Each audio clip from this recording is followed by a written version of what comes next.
Why her name? She's done it right. Let's get started. I'd like to call the meeting to order, and we'll start with the pledge of allegiance. Pledge allegiance to the flag of the United States of America and to the republic for which it stands, one nation, under God, indivisible, with liberty and justice for all. Thank you. Mark, I think we need to have these meetings outside when we've got such a nice weather like this. That was just a joke, to warm up the crowd. A poor one. So the usual routine, I see some new faces, I see some that have been here for a while. Thanks everybody for making it today.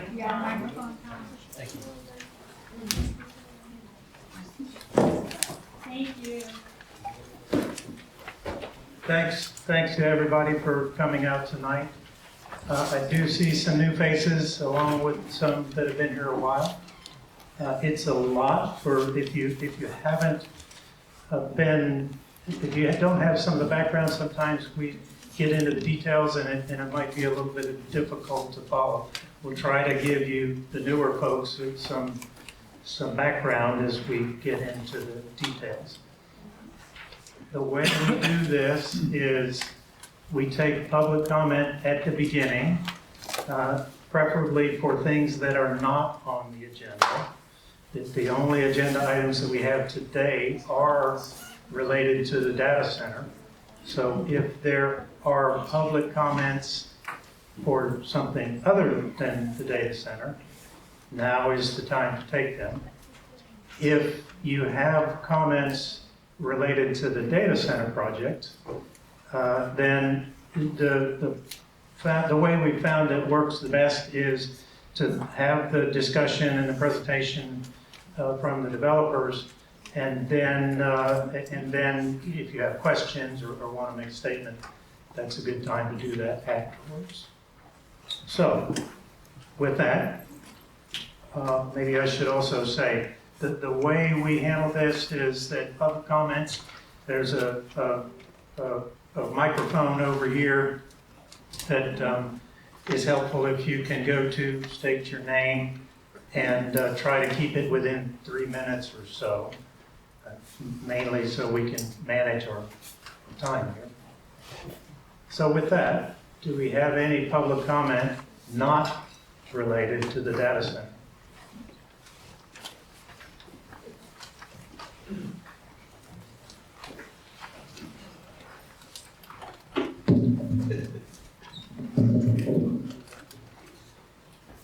Good afternoon, member of the board. I express a deep concern regarding the transparency and legality of the recent action affecting Country Minor West.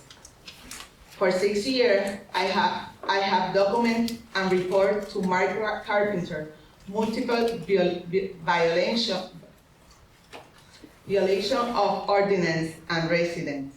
Living conditions include water supply problem, sewer drain, fuelers, and the presence of abandoned units. The zoning officer response has always been the alleged lack of jurisdiction because it's a private property. However, we know with alarm that the ordinance updated in September 2025 appear to have been designated to include this very violation from the enforcement framework. Even more concerning in this rezoning to R4 and the PAX 1 project. These changes were made without proper notification to residents, raising serious questions about due process based on technical documentation and the Cumberland County Register of Property. There are significant inconsistencies, lack of technical clarity. The record does not specify the total square footage of the Country Minor West parcel, limit itself only the office structure. Foster water infrastructure. A treatment plant is mentioned on an area of 1.47 acres and dimensions that require immediate technician verification by the municipality to ensure that it complies with environment and public health standards. Why did the new Middlesex Township Ordinance eliminate all the code complaints violations I had been reporting against Country Minor West for 6 years? Record of which existing at Telemundo, Philadelphia. Can you guarantee under oath that the documentation supporting the R4 rezoning and the PAX 1 project is complete, transparent, and does not omit essential cadastral data? Today I've been in the Cumberland County property and I found inconsistent documentation for Country Minor West. Like, they have, the owner, they have a 20 million loan by the property. That qualify for R4? The paper, what I found too, is for UCC financial statement under a resident, like a resident have to pay a money for a furnace putting in the mobile home park. The resident don't have to pay nothing under the parcel number. That's inconsistent in the record. Why in the property record don't specify the feet for the property, only 2,201 feet, if the property have 113 acres? That record have some problems, like the employee in property Cumberland County tell me. For record, I will submit the complaint for the general inspector for Pennsylvania and request verify that property record, because probably they have more inconsistent, because the debt information is not clear.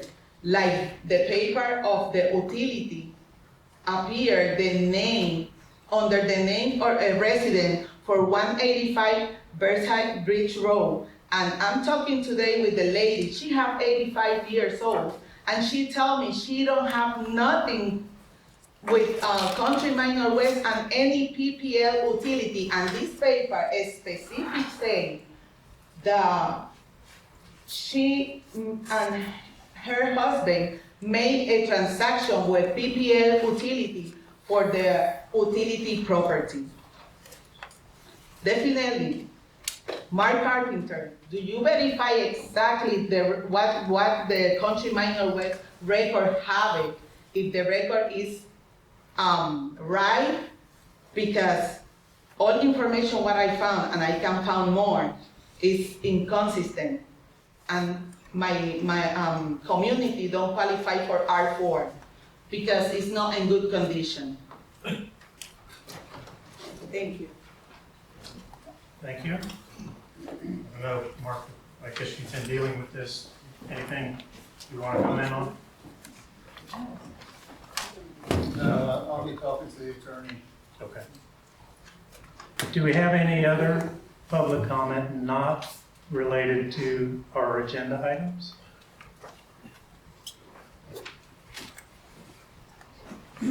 Okay, I believe we do not yet have draft minutes from the 27th of April, so nothing to review there. We'll move on to TPF 25-26, which is phase 2. Maybe before we get into the details, we can, first of all, I think these are workshop informational meetings. We're not planning to take any action tonight. Probably the first time we've seen phase 2. And then we've got TPF 26-10 1C. I think it may be the first time we've seen that as well. Correct. So then For those that might be newer, if you could, or one of you can give us just a super high level overview of the different phases, and then we can jump into phase 2.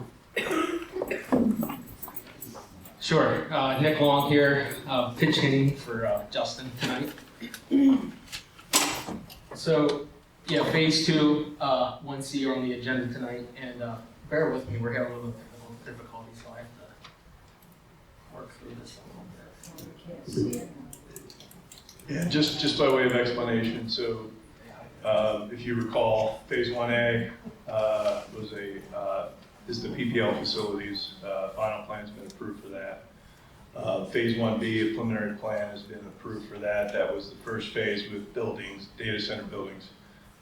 Phase 1C is a construction laydown area, and phase 2 is the second phase with data center buildings. So, like you said, we'll walk through the plans tonight.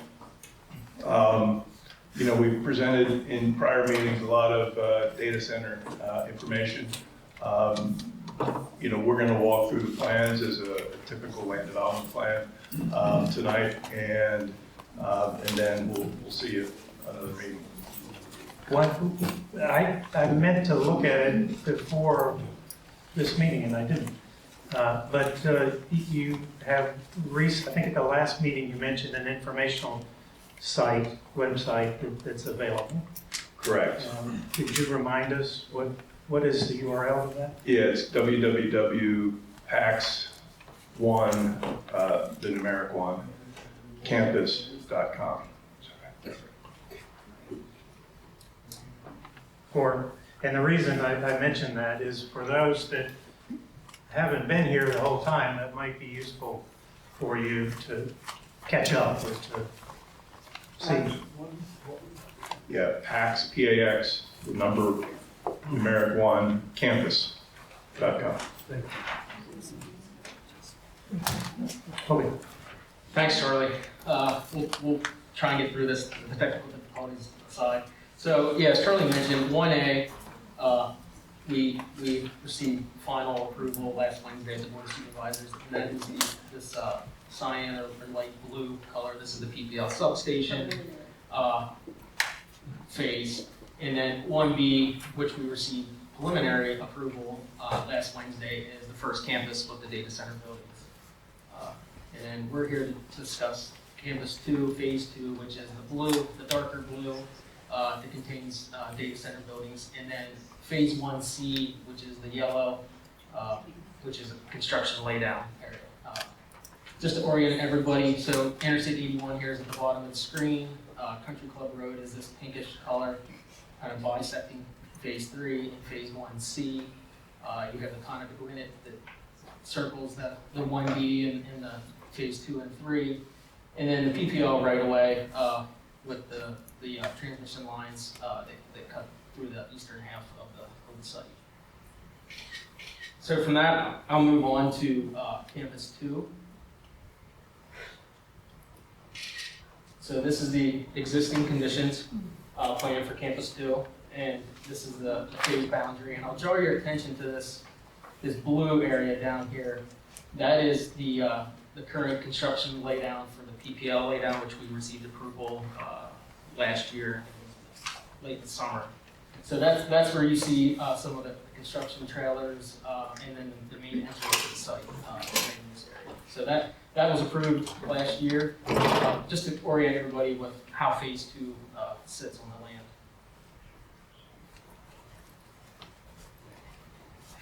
And then here's campus 2.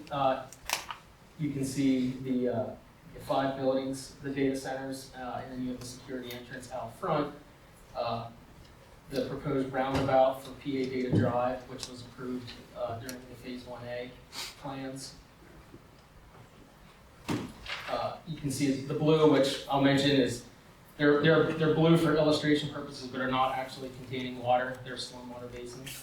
And you'll see the conduit granite here in the rear, with the forested and riparian buffer area, wetlands area that in the floodplain zone. Any questions to this? to what you just described, I'm looking at the buildings with the generators, and they all face inward except for that very last building where the generators are exposed out instead of being in. Being in, correct, yeah, so we're proposing a sound and screening wall in the rear, for that rear building, to help, so I'll also mention that we submitted the complete campus sound study with phase 1B that was approved last week. That campus 1B plan included for the entire campus, not just campus 1. Yeah, so Nick, if you recall, for phase 1B, there were two buildings that had, where the generators were on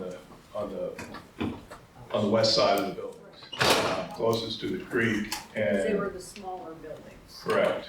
They're And, the buildings with the fans on top of the right, roof. right. And those generators couldn't be put on the other side because of interference with, It was airflow, so when the generators would run, if anytime the generator is running, the air intake for the buildings is on the front side. So if the generator would be running and any of that exhaust, it might get intaked through the fresh air of the building into a confined space for employees. Why couldn't you put the air intake on the other side of the building? Yeah, Flip it around. that's what That's the design of the buildings. The Why- intakes are, I'm not satisfied with your answer. okay, Why not flip the building? this building here, yeah, that's, yeah, because of the fresh air intakes on this side for the interior of the yeah, building. so I think it's the same issue as the, Fresh air intakes on the second building, is that what you're saying? Yes, correct.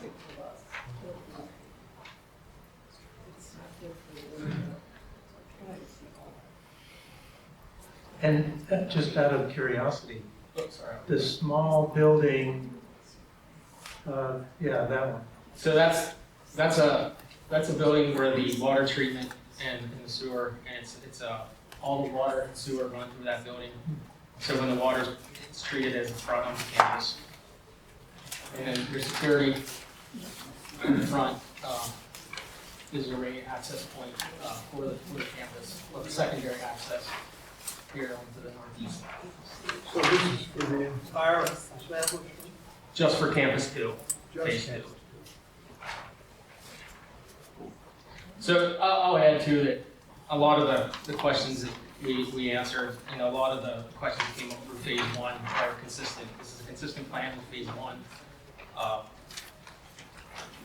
Other than 5 buildings, campus 1 had 6 buildings, and we did have, as Ms. Epley mentioned, that there was 2 smaller buildings.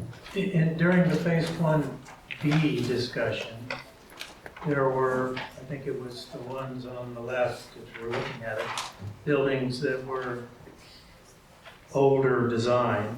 I'm not sure I'm using the right terminology there. Does any of that apply here in phase 2? Or?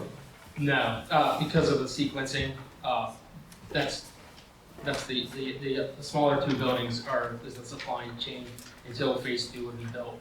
The supply chain would catch up to the demand. Let me ask a very simple question that should have been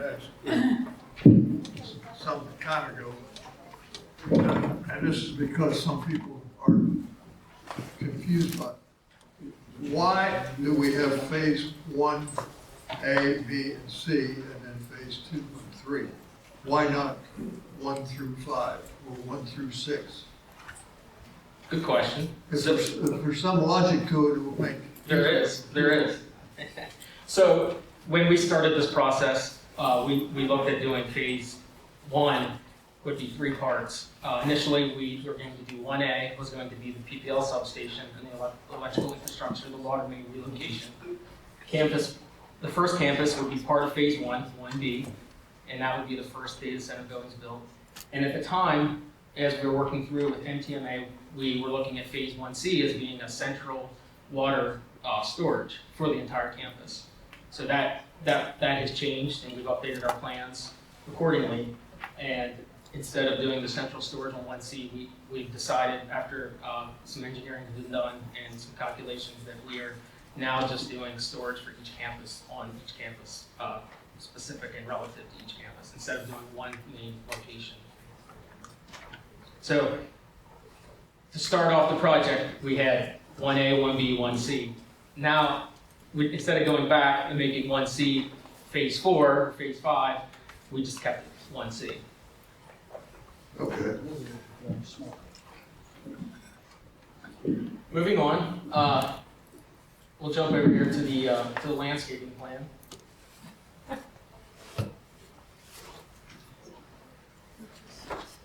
So I'll talk through these kind of in a clockwise manner. So the wetland seed mix, all the stormwater basins, the MRC cells that we've spoken about the last few phases, will be planted with a wetland seed mix. Like I said, there's not going to be water stored in the ponds. The ponds will drain within 72 hours or less.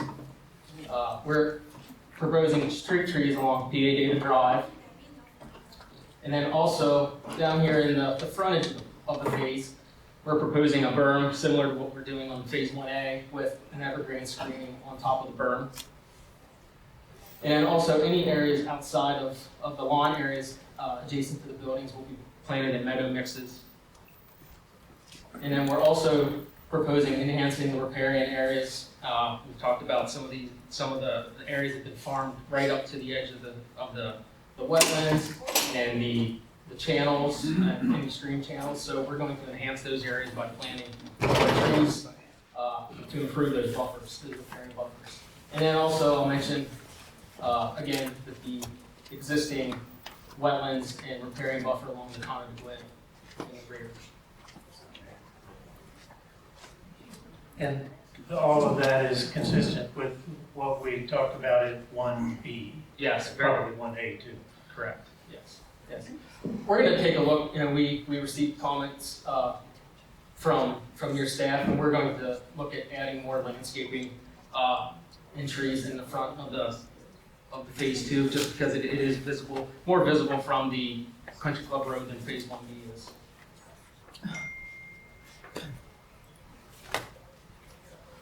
So that was phase 2. I'm going to jump over to phase 1C. Before we go to 1C, I think you guys have taken a look at it. Anything you want to comment on? Nothing in particular. There are a number of comments remaining. We've done 3 reviews.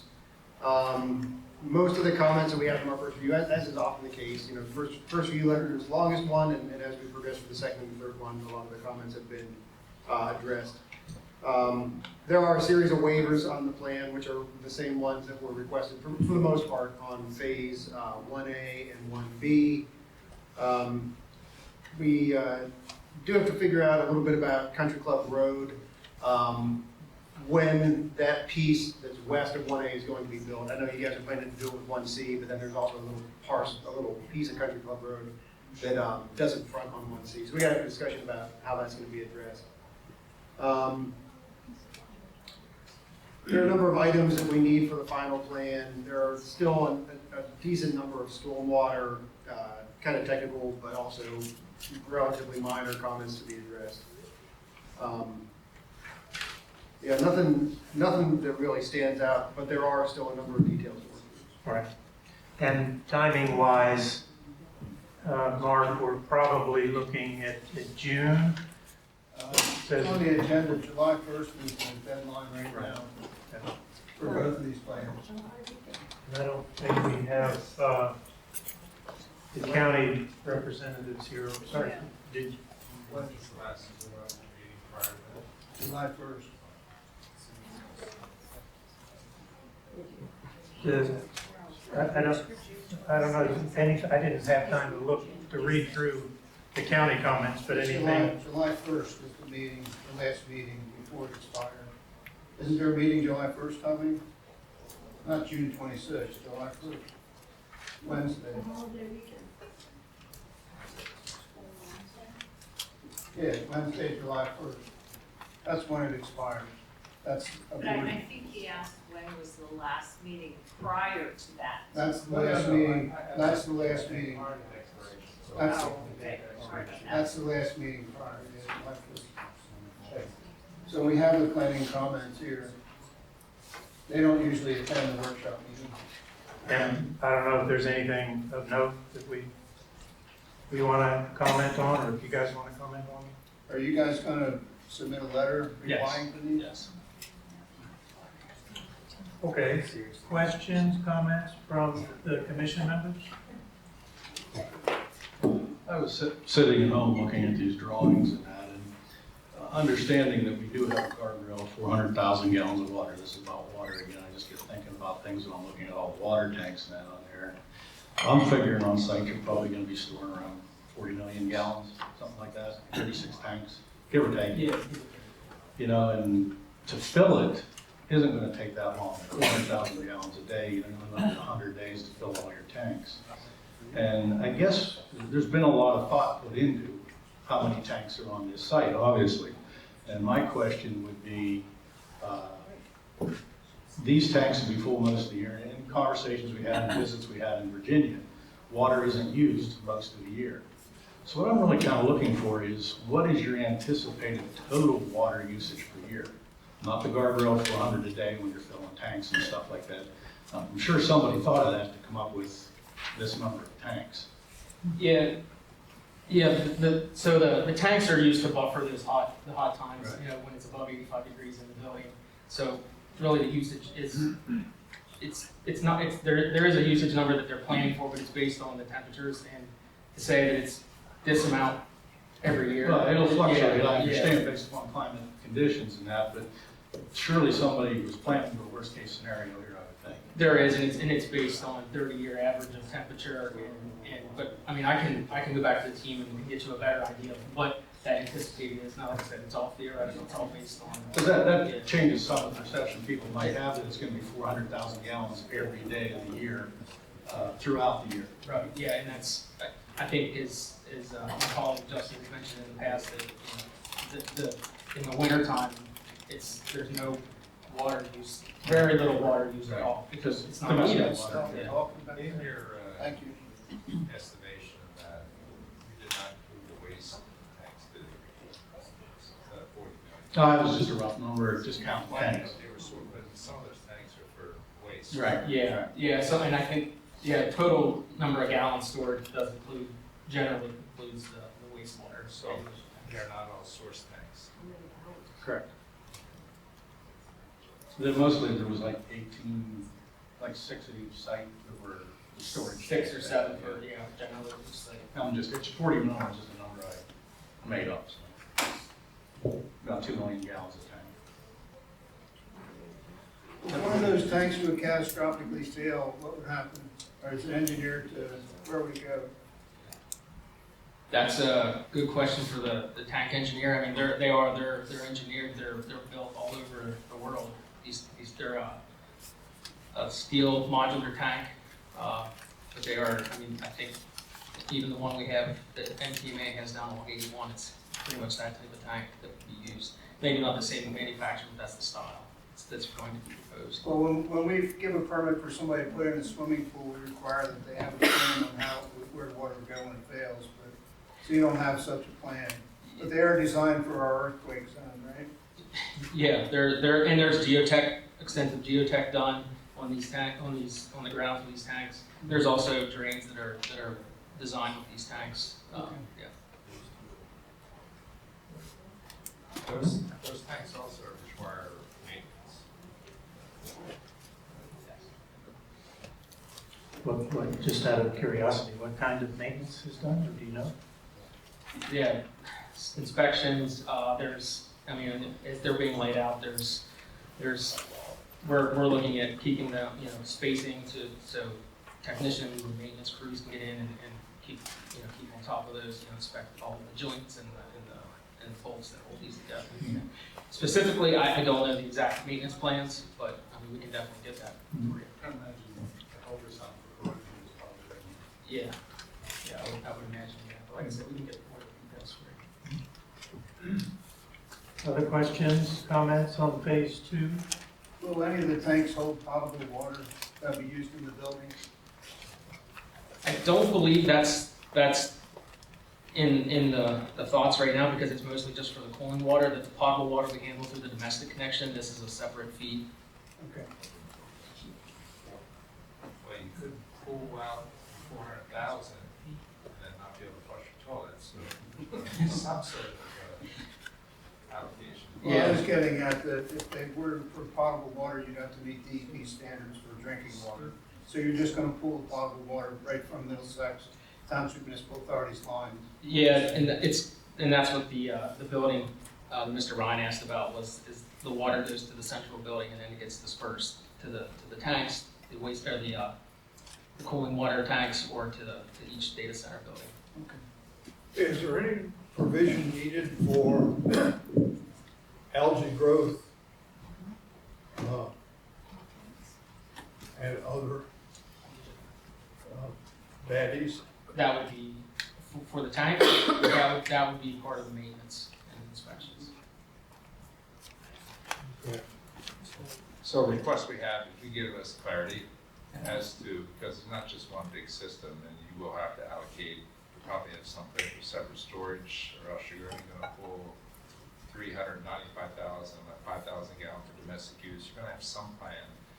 You just kind of give us clarity of what that is. Yeah, absolutely. I see a few hands, so hang on just a second.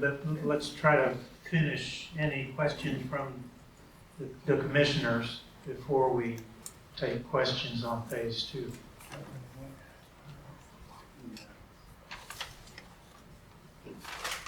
No? You said that two of these, one of these has fans on the roof and the rest do not? This style of buildings for this phase are the newer style, and the fans are not on the roof. They're interior to the building. So on phase 1B, the two smaller buildings had some fans on the roof.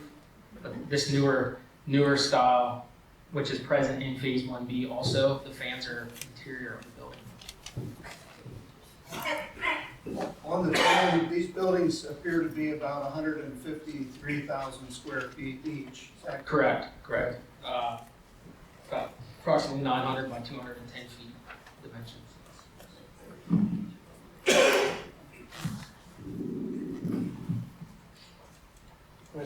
Other questions, comments? So, yeah, we can take some questions now. We still have 1C to go through, which is just a laydown area. So this, I think, the phase 2 is the bulk of the topic here for today. But Do we just want to walk through both? Because a lot of times questions might pertain generally. yeah, it could be, that's fine. If you can wait just a few minutes.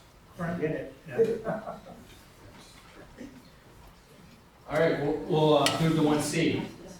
So 1C, as I mentioned previously, is the yellow parcel directly adjacent to Interstate 81.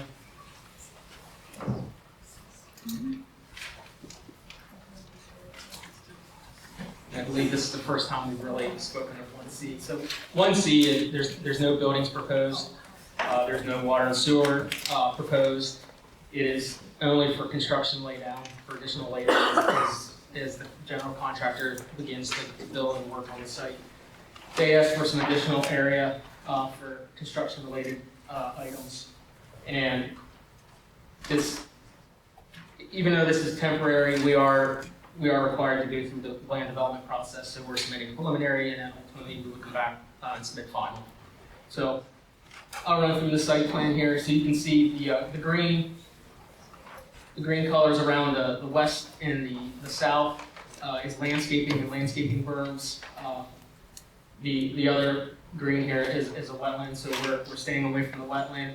We're upslope of that, and we're proposing 2 stormwater basins with MRC cells, very consistent with phase 1B, phase 1A, and phase 2.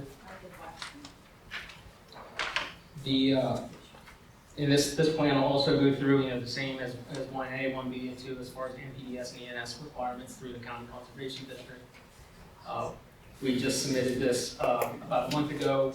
I believe we just received county comments today that we will address. There is nothing on this being, like I said, being built as far as buildings that would add to the sound study. It's all for storage and the construction laydown, so there would be nothing here proposed that would add to the sound study that we've already completed. Will this be a stone lot? Yes, the plan is to be gravel. So the grayish area is just a big Gravel pad. gravel Yeah, pad. yeah, roughly 7 acres. Will that be in perpetuity? Good question. Our plan is not to do that. We intend to restore it back to meadow. And I think that's probably a discussion too, is to leave the landscaping and the berm in place and the stormwater basins in place, but then return the gravel area to a meadow and be back to what it is today. As we get the final plan, we'll have to have those. Correct. Our plan is to submit a restoration plan with that final plan that shows how we restored. We support that, or will we be looking for that? Okay. Yeah. Is there any kind of security or anything around this? Is there a fence? There would be most likely construction fencing put up. We would, Sorry. yes, construction fencing. Because it's gonna be what appears on your drawings to be about a 20-foot drop from where that green line is down into the lot, pretty steep drop. Yeah, there's some grading. It's not showing on this plan, but there is some grading, kind of a flatter area, and then it does drop down You to got these. close neighbors with children. When I was a kid, that's the first place I would have been, riding my bike off of that or something. When it snows. So yeah, it will need some sort of security, and with that big knob there, what kind of vision are you gonna have pulling out of there? Of course, most of the knobs getting cut off, I guess. Some of the knob along Country Club Yeah, Road. 'cause it's pretty blinding down. Yeah, the driveway location meets the site distance requirements. Okay. Off the top of my head, I can't recall, but I know it's generally well above what's I required. forget, I don't remember how much berm was left along the road there when we were all done. I didn't see that, I didn't think it was like that. What is the 20-foot drop that you mentioned? Well, to grade down to that pad, from where the green line is the top of the hill where the neighborhood is, to the lower edge of the gravel lot, it's about 20 foot down. Which is, And isn't that, from here to here is about a 20-foot drop. yes, and isn't that poor drainage in that gray area? No, that's on the top of the hill. You say it's on the top of the hill? I think you're proposing to blast the hill away, is that what I'm hearing? If you would look at the drawing on page C1, C7, you can see it there. So I will add, there is landscaping and evergreen screening along the top of that hill. Will there be blasting done there? No, that's not, we're not anticipating blasting here. Just grading. It's grading. Mark, so how many acres are you actually using of the 61? The laydown area is about 7.5, and then adding in the stormwater and grading, generally about 10. We're trying to keep all of the work on this side. If there's a drainage split here, we're trying to keep everything towards the Country Club Road. Aren't there wetlands on that property? Yeah, right here. I think that's what I was referring to. When Huge. years ago, this was considered for development. Okay. There were wetlands. Yeah, and those are shown here on the plan, the green, yes. And the repairing buffer is proposed, just like we proposed on the rest of the site. Yeah. All right. My memory's been refreshed.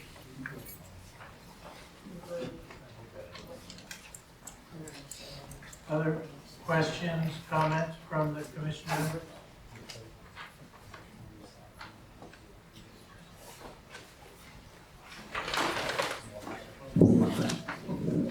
So could you repeat what you plan to do for security and safety protection on that decline area?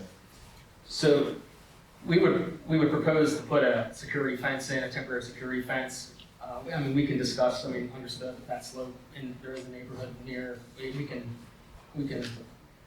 talk through if there's anything else. So can you, any details on that fence, how high? Approximately 8 feet, 10 feet, yeah, a security fence, similar to what's on site now, and with the same screening with the fabric. How far down from the ridge will that line be? So you have a ridge of where the ridge is there before it slopes over. And where is this in relationship to that ridge line?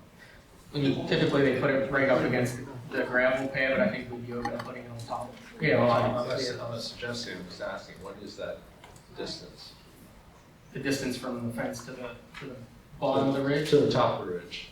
To the property line. Towards the neighborhood. They should really only go to the right of way for power company there. Yeah, I think approximately 100 feet from the edge of the gravel to the property line. So it would be down, so it wouldn't be visible. No, and I would speculate that we would put it on our side of the Right. screen.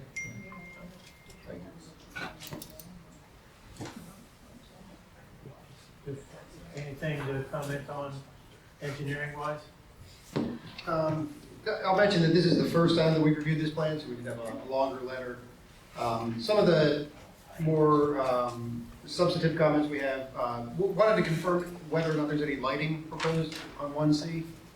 No, similar to the previous laydown, there will be no lighting installed. Another one, we were asking for some advice from the zoning officer on what the use is. It's listed on the plan as a data center use. I don't know that we agree with that because this is subdivided now. The subdivision has gone through, so this is a standalone lot. Some of the uses that it might qualify for in the zoning ordinance are things like outdoor storage yard, temporary construction site trailer, or a construction trade and contractor use. So depending on what the determination is there from Mark, there may be some other zoning ordinance requirements that come into play. So we're asking for clarification on that. Otherwise, we do have, a lot of the same comments that have been discussed here, landscaping, other agency approvals, access to Country Club Road, noise. Wanted to clarify what the position is on noise, whether this has been included in the previous study, or it sounds like you got your position is that it doesn't need to be. We can talk more about that. We have a long list of pretty detailed stormwater comments as we have for the other plans.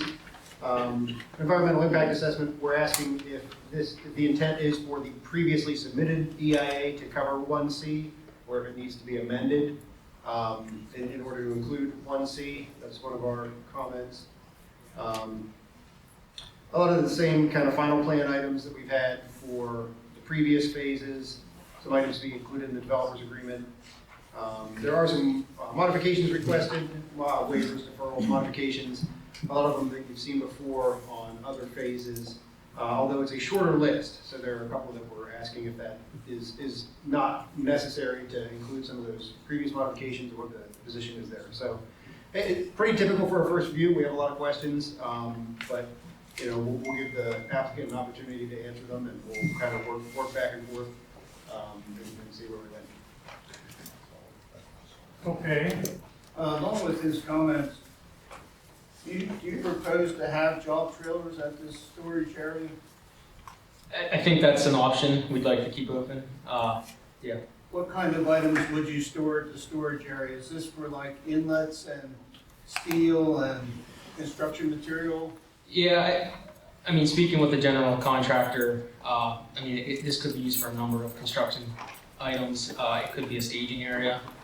If there's a large load that's coming to the site, precast walls, and they can't get on the site, they might not be ready to set them. They want to stage them there to get them on Country Club Road safely until they're ready to be put on site. So it's all construction materials and equipment to be used at the property? Correct. Yes. Mark, the weekend trailers, they're construction trailers, probably going to be put them on construction trailers spread around, especially once you get into phase 3. They're going to have to move off the property. Is it okay to have construction trailers in there as well? I want to consider that. Mike's asked me to look at what the use is. I want to look at that, the uses that are allowed in the ordinance. He's given me a couple there. And you said about no lighting, but the construction trailer would have some lighting, correct? Yeah, and I guess the trailer might have like a light outside the door, yeah, so, yeah. We could, They're temporary use. yeah, Okay, thanks. I think we might have county comments, but I think you said that they just arrived. So, just today, I believe, yeah, we just on today. Any other questions from the commission members or comments before we take public comments and questions? So is there, are there any other buildings or anything that exist on this property at all? No, it's just an open field.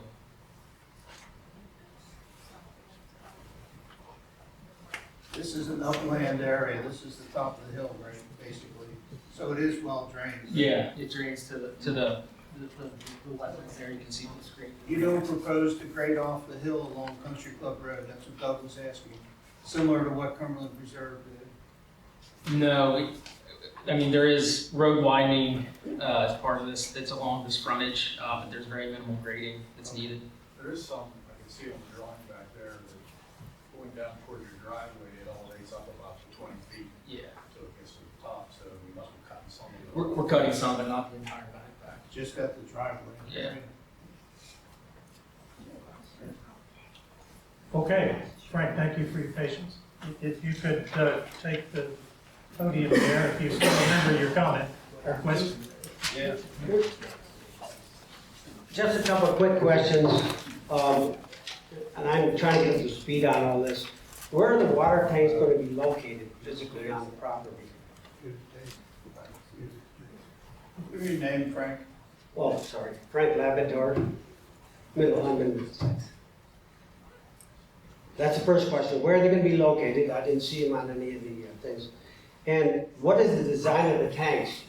They reference like the one on I-81. Are they just a big tank? Are they mushroom shaped or what are they?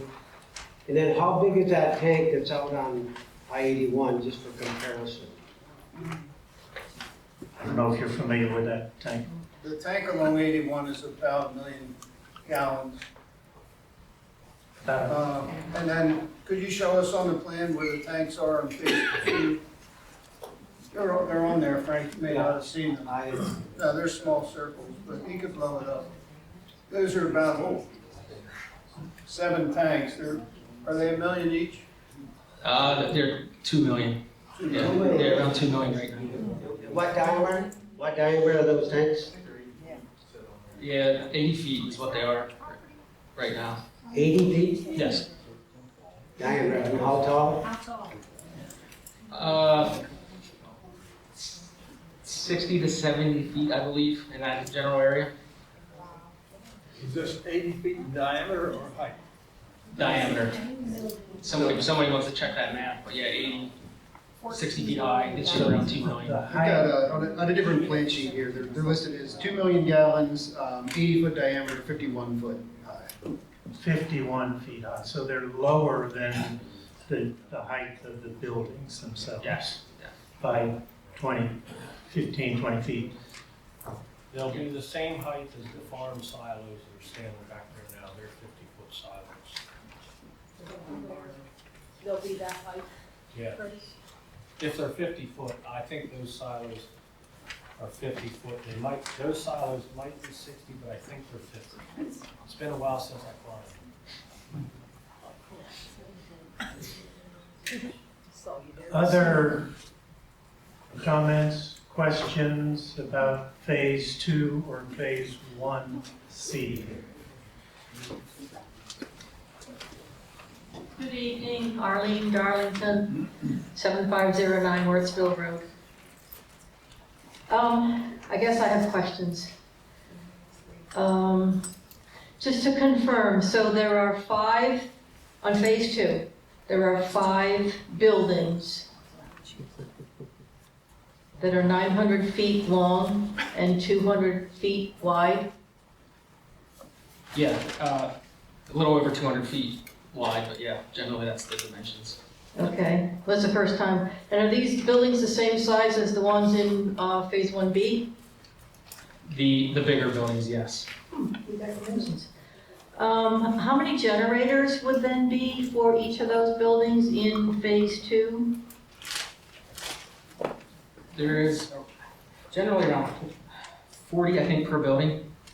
Yeah, 40 per building. So there'll be 200 generators at that site. 40 per. These are the external Okay. generators. Is that the diesels and is that that? These are diesel generators, correct? Yes. Okay, so how are we going to, what's the testing schedule then? We haven't gotten to phase 3, which also has buildings on it. So the close to 400 generators that are a part of phase 1B, and then there are now, gosh, what do we say? 200 generators on site phase 2. I'm just really curious how all these generators are going to be run through the required monthly testing. It just sounds to me like there's going to be generators running all the time, just to satisfy the testing requirement.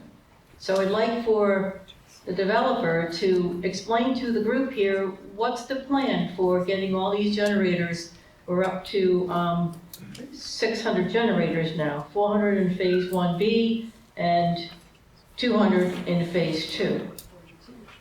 Are those correct? I was thinking it was for something for the whole For site. the whole site, yeah. It was stated earlier, prior meetings, 532 total campus. Is that still the number? That's close, yeah, approximately. Yeah. It's not 400 in phase 1. So I didn't completely hear you, Jim.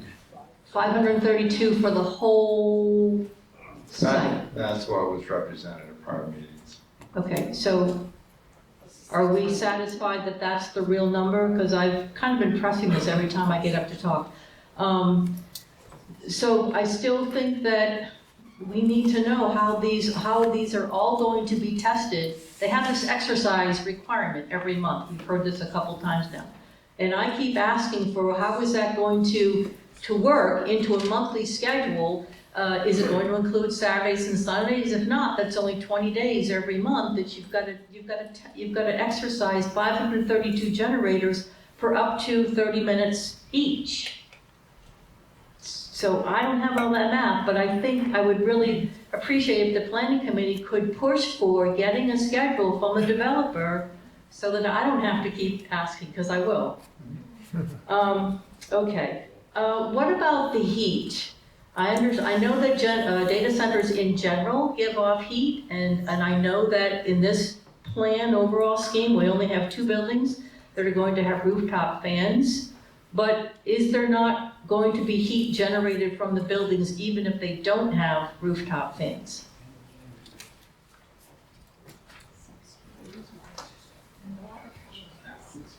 This is key.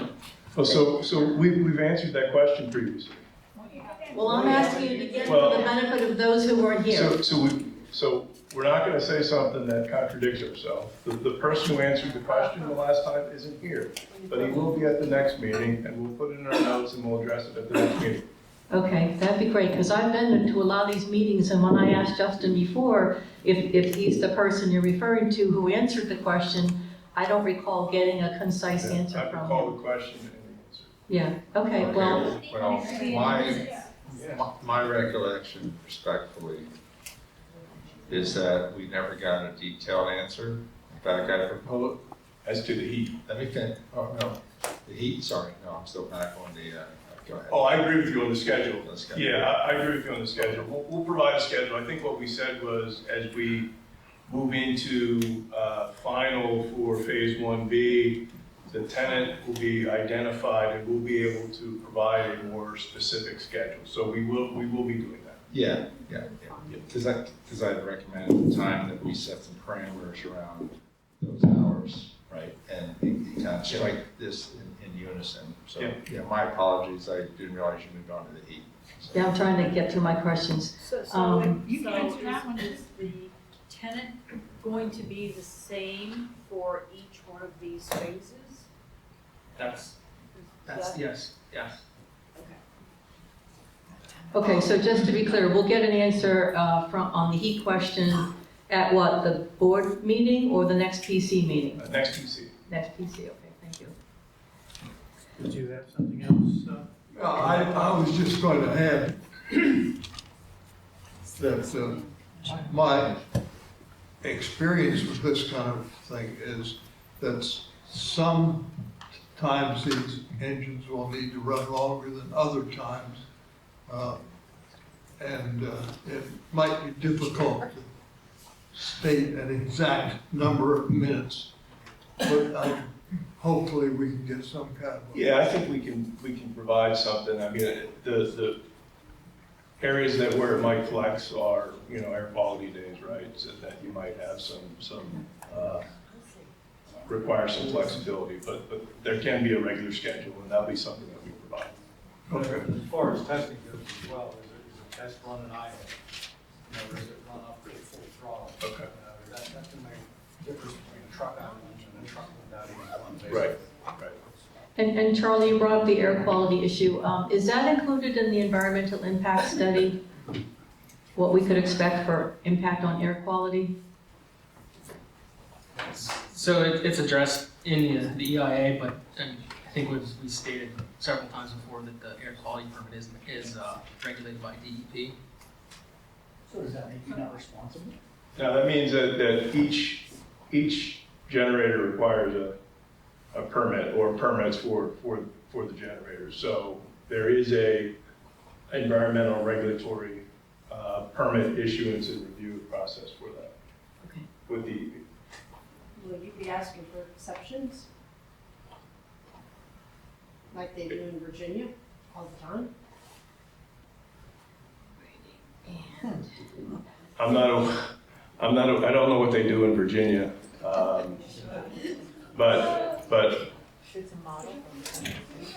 I don't believe I'm not sure what exceptions you're referencing, so we'll comply with DEP regulations. And I guess to Nick, the acreage that Phase 2 occupies,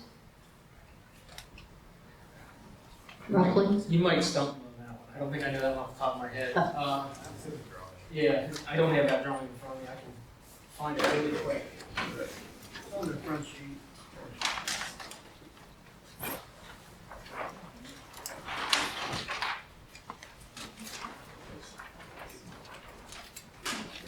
141.13. That's okay. And then what about Phase 1B? Since you're there. I don't have 1B off the top of my head. I actually have 1B up. The proposed lot size for 1B is 225 acres. Okay. All right. I just want to get my arms around how ginormous this whole thing is. And just one last question from me. The environmental impact study that was provided, I guess it was last September, is that for the whole project, not just Phase 1B that we've discussed a lot? Does it include Phase 2 and Phase 3? Yes, it's for the entire campus. Okay, all right, thank you. That's all my questions. Thank you. When you say 141 acres, you're talking the whole green area. The buildings don't cover 141 acres. Correct, yeah. The gross area is 141. That's wetlands, grass. Yeah, everything inside that. The red boundaries you showed on this. Okay. There's a nice breakdown inside on CO2 04. And for everyone, the 141 acres, only 52 acres, 37% will be impervious. The rest is will accept water, and so it's a favorable balance, less than 40% of the land.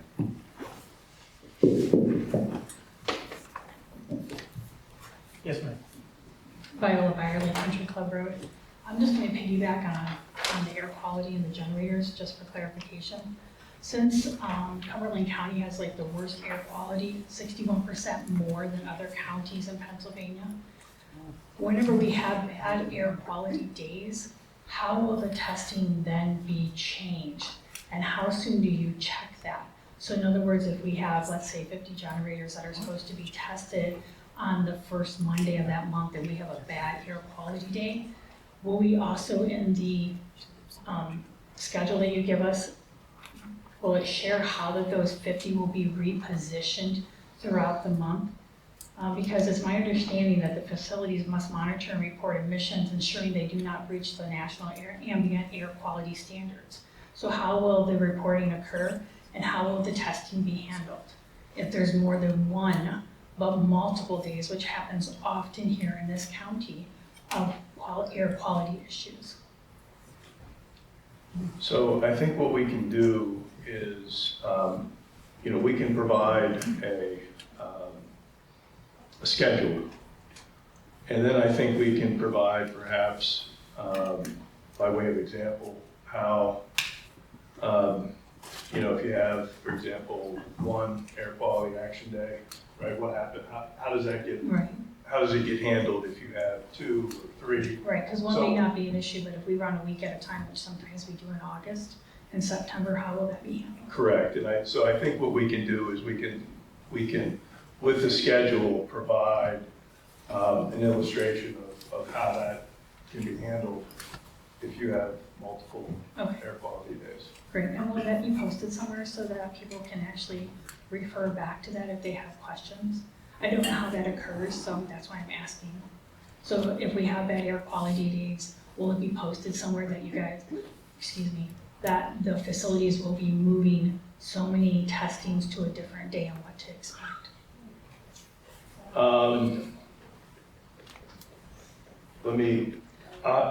understand what you're asking. Yeah. Let me think about that. Okay. Yeah, because I'm not sure what gets, a schedule is easy to Sure, publish, I but understand. how adjustments get kind of made on the fly might be a little bit of a challenge. Great. If you could just take a look at that and let us know, I'd appreciate it. And then also I wanted to find out, since this facility is being built to the best of standards is what our understanding is and what you've shared with us multiple times. Other places such as Virginia, the residents nearby, such as where I live, report consistent low frequency hum or dull roar consistently, not just sometimes. And so it's an internal organ vibration that happens that penetrates literally the walls and the windows, causing sleep disturbances, anxiety and headaches. And this is well documented, the physical effects that come along with being nearby to an AI center, let alone a hyperscaler AI center. So Mark, can you help us? Is there anything within our ordinances that address the low frequency that comes with the centers being built? We gave this some discussion. Mike could probably talk to it too. We gave it some discussion. We don't specifically address low frequency, but we do address DBA. When you lower DBA, you're going to lower any other type of vibration type activity. So we don't have anything that addresses that. Mike, you want to say anything? Yeah. The noise study looked at a few different scenarios. It looked at a regular operation scenario, and it also looked at a power outage scenario in which all the generators were running. In that power outage scenario, all generators running, which is kind of the worst case scenario, there are frequency bands in the ordinance that allow a certain decibel level at a certain frequency, and that spans the breadth of the human hearing from about 20 hertz to 20,000 hertz. In the second sound study that we received, we had a dedicated consultant look at it, and generally speaking, they were satisfied that even in that all generators on scenario, it would meet the requirements of the ordinance. We do have a couple questions yet to work through with how some of the pre-development noise was recorded, but I don't think that that's going to make a big change. I mean, that's a decibel or two. So I guess when you say low frequency hum, I don't know exactly what frequency that is, but I can say that what they've submitted meets requirements to the ordinance, even in a power outage, all generators on scenario. Well, even recently, and not necessarily, I'm sorry, go ahead, Mark. We have two different standards in the zoning ordinance. One is 70 decibel dBA at the property line. They're saying that they'll be around 55 is what I recall. Is that, you guys remember? Somewhere around 55, Correct, 50. correct. And we also have what's called a performance standard. That's after it's built. And that's where the octave, did you study the zoning ordinance? You understand what I'm saying? Because we made them also model it after construction, and also in the developer's agreement, they have a noise study where they'll be doing evaluations and mitigating it if it does rise above what was projected. So this is what we can do. And is there a better ordinance? Probably there is, but I don't think ours is written very poorly either, really, compared to others. That doesn't address the low frequency. So can you tell me, because this is your business, sir, what the difference is between what you're building here, that's supposed to be top quality, and what they've already built in Virginia, and how that will be mitigated? I'm hoping you can really address that, since this is your business. So a few meetings ago, we had our sound expert here, and in my recollection of what he said was, Mark's right, there's a base 70 decibel dBA limitation that we were, as expected, given the design, both with the equipment that's utilized, as well as site layout, buffering, and so forth, that we were going to actually be operating significantly below that, the 55 dBA. He also said that the DVC generally runs plus 15 maybe on the DVC side. So if you have a 55 dBA, it's going to be a little higher on the DVC. But somebody asked him the question is, are we going to be able to perceive that off the site? In particular, the neighbors, the closest neighbors on the other side of the conduit unit. Right, and the answer to that was no. So we're happy to bring our sound guy back, but he was here at another meeting. I know, and I was here at that one, so I bring this up again because really the studies and our frequency ordinances here don't address this low hum that's felt. And I've already had issues with that with the blasting. And it's not the blasting, I don't know what else is being done across the street during these timeframes, but it literally makes me want to crawl out of my skin. And I'm not kidding you, it's horrible. So I understand your answer, but it really didn't answer my question. It really didn't. So I guess we, go ahead. I was gonna also say that let me just finish real quick. So we live in a very unique area with this valley. I can literally have Jody yell at me across the common and hear from my house. It's a very unique situation in this valley. And the noise that carries and how it doesn't carry is very unique. And unless you live there, you don't understand. You just don't. Because I can play telephone with somebody that was almost 2 miles away from me without using a telephone. So when I come to you with these questions about sound, they're very important. And an ordinance doesn't necessarily make it right.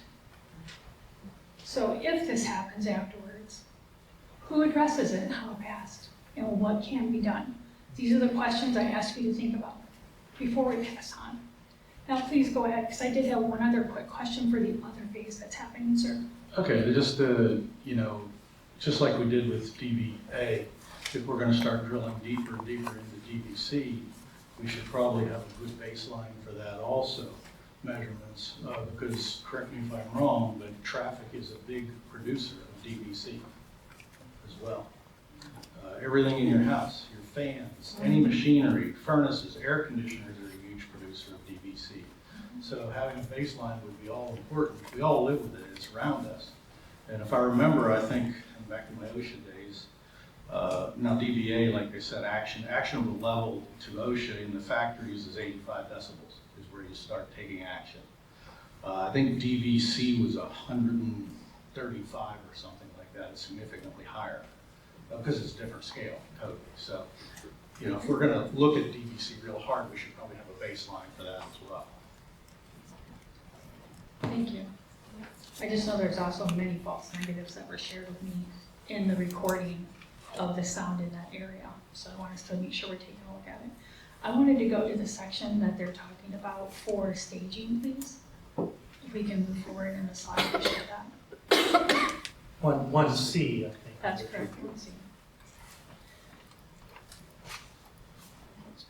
Can you blow that up, sir?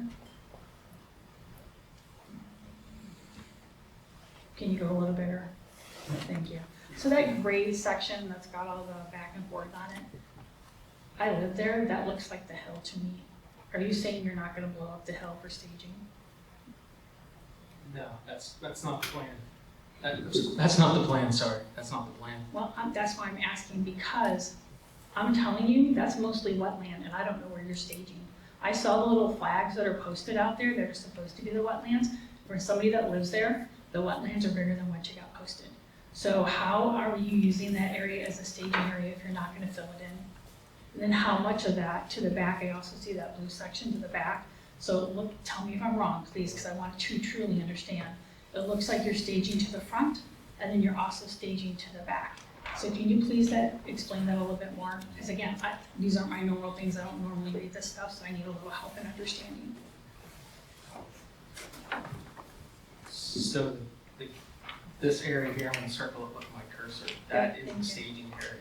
And that'll be graded with regular equipment? Is that what you're Yes, saying? yes. So where's Country Club Road? Let's start there. Right here. So how is that not the hillside? It's on top of the hill. So, That yes. hill's a slant though. It's not like a rock cliff. They'll be doing some grading to level that area, right? Yeah, we'll be grading with equipment, excavators, maybe a couple pans. But the low area is the green area down Yeah. there. And the blue areas in the back, that's stormwater management. They're not gonna use that in the back or to the top. So how many acres are you proposing to use for staging? Between 7 and 8 acres. 7.7. Let me caution you with your continuing statement that that's on the top of the hill. If it wouldn't be too dark, I could take you down here to the top of the hill on my farm. I think the highest point, it might be the second highest point, and you'll get your feet wet. It's a wetland. This soil is very unpredictable. Well, there are upland wetlands, but you did have this map, didn't you? Yeah. Yeah, Well, thanks. Mark, I see the flags, but I'm telling you, I live on that road. Okay, I understand. And I'm telling you, this is great, but you should come with receipts like pictures, because that's not what that looks like, and that place floods all the time, all the way across the road. Well, the low area does where the green is. The stone house it's up there. And it floods across to the stone house. Yeah, they're not touching that area. You see what he's showing you? That's the lowland there. Okay, so who do I call whenever we start getting floods and you guys are putting stuff on there? Yeah, Because there's another location up here on a hill where they have actually put a barricade around yeah, I understand. the spring, Up here. and that's the water they use in their houses. So let's not go by, it's on the top of the hill. So, I'm the one that said that. y- It's well-drained upland soil. It's shale upland soil. Go ahead, so the entire site, wetlands have been mapped. We have a preliminary jurisdictional determination from the Army Corps. DEP has reviewed the wetlands. We've done extensive borings, test pits across the site, hundreds. And the wetlands are what we show on this map, the green. Not to say that if it's a hard rain and there's some wet areas after a hard rain, but there's not a defined wetland where we are proposing to do any work. I love how people who live here tell us what it's like.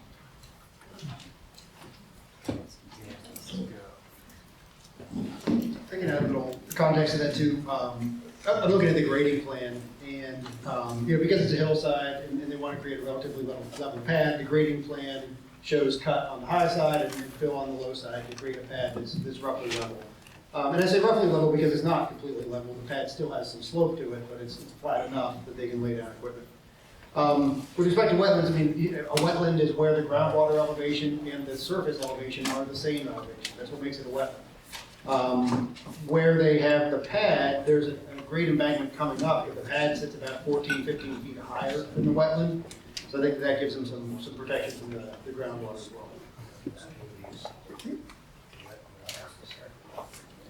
My name's Ashton Dickerson. I live up at 366 North Middlesex. I'm sorry, sir, what was your last name? Dickerson. To touch on what the last lady said, maybe it's because we have old buildings and stuff, but even right up there, everything echoes. It's down through my neighbor's yard, across that way. I wasn't going to come up and talk. This is kind of not more so for you guys. You guys kind of have to be here. It's for the people that are pitching for the data center. I worked in commercial construction for about 2 months, realized it wasn't for me. I didn't like being part of building warehouses and stuff, and it's just sad to see people hoard themselves out for $1. Building warehouses, especially data centers where it's not adding value to the community, it's not adding value to anyone's life. I've been in residential construction for like 15 years now. I build spaces where people enjoy life, enjoy their family. And I can most likely assume that if these people's children knew what they did to earn their money, they wouldn't be proud of their parents either. So that's all.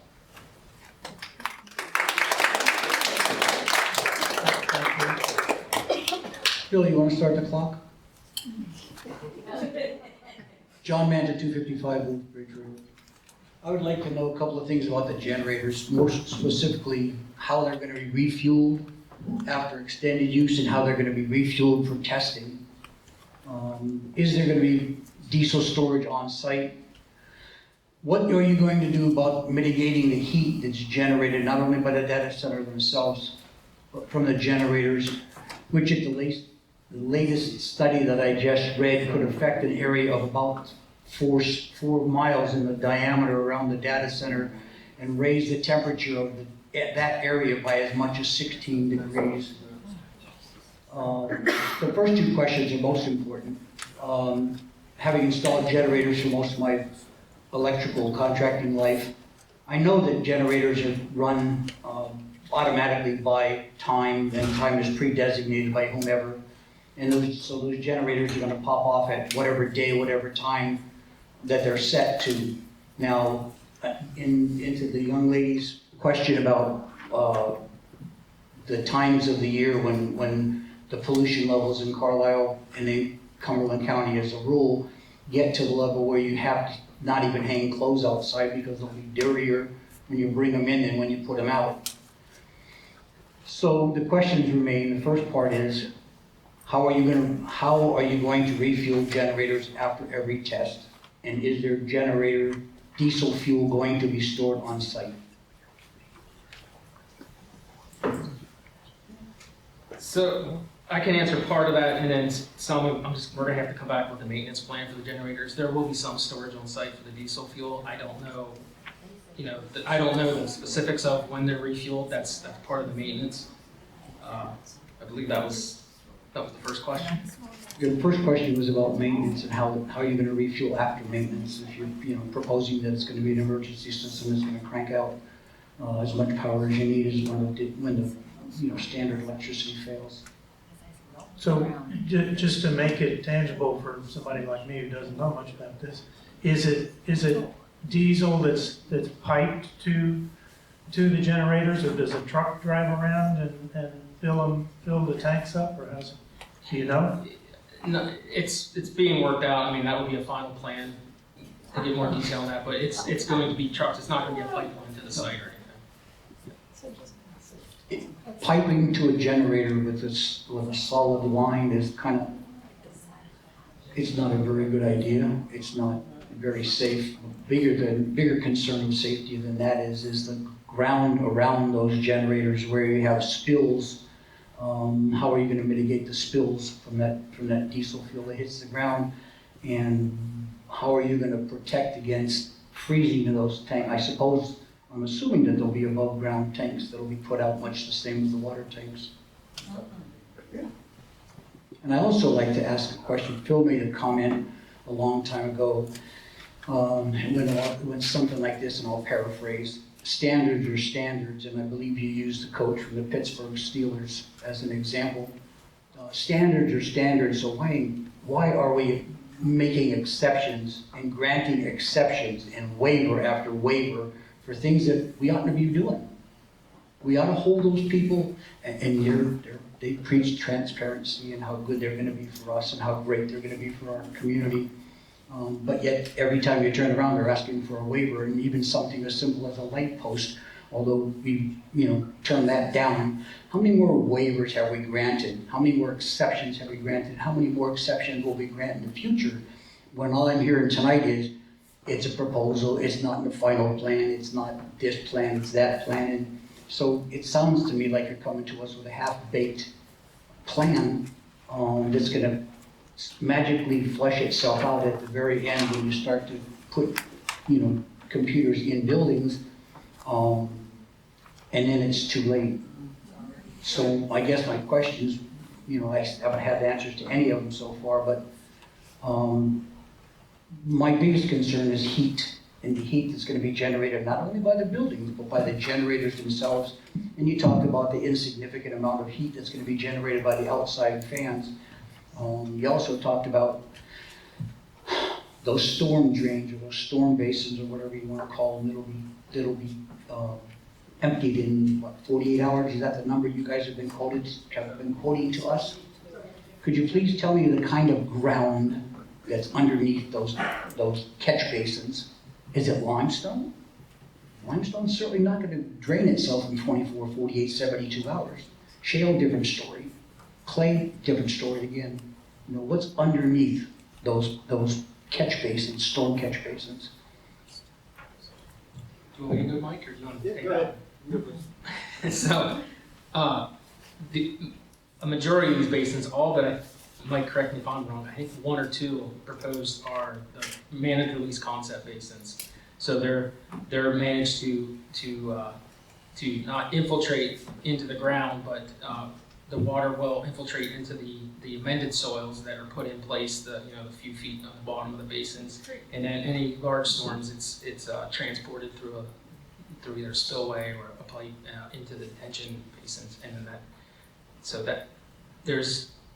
we understand the ground beneath all these basins, so we've taken the steps, and I'll also add that this has been an extensive process of designing and working with DEP and HRG and their staff to make this stormwater meet the requirements. Mike, Just before you go, just suppose for a second that nice diesel spill that spills over after those generators have been fueled makes its way into those catch basins or storm drain basins. What happens then? Storms are storms, guys. This is Pennsylvania, okay? We get storms. We have incredibly unpredictable weather. Most people here in this county will say, if you don't like the weather, wait a couple of minutes and it'll change. And you talked about the wetland areas, and the young lady, brought it up very well. So the gentleman here, wetland areas are wetland areas, and what are you going to do to, protect them? For lack of a better phrase. And again, it's getting pretty interesting to hear the same comments about we're looking into it, we're doing this, we're doing that, and we never see any results for it. Thank you.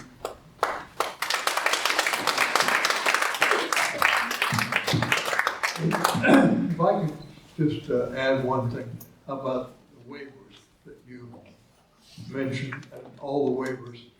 I, of course, haven't looked at all the waivers that might appear on these, and there are good waivers and there are those that aren't quite as good.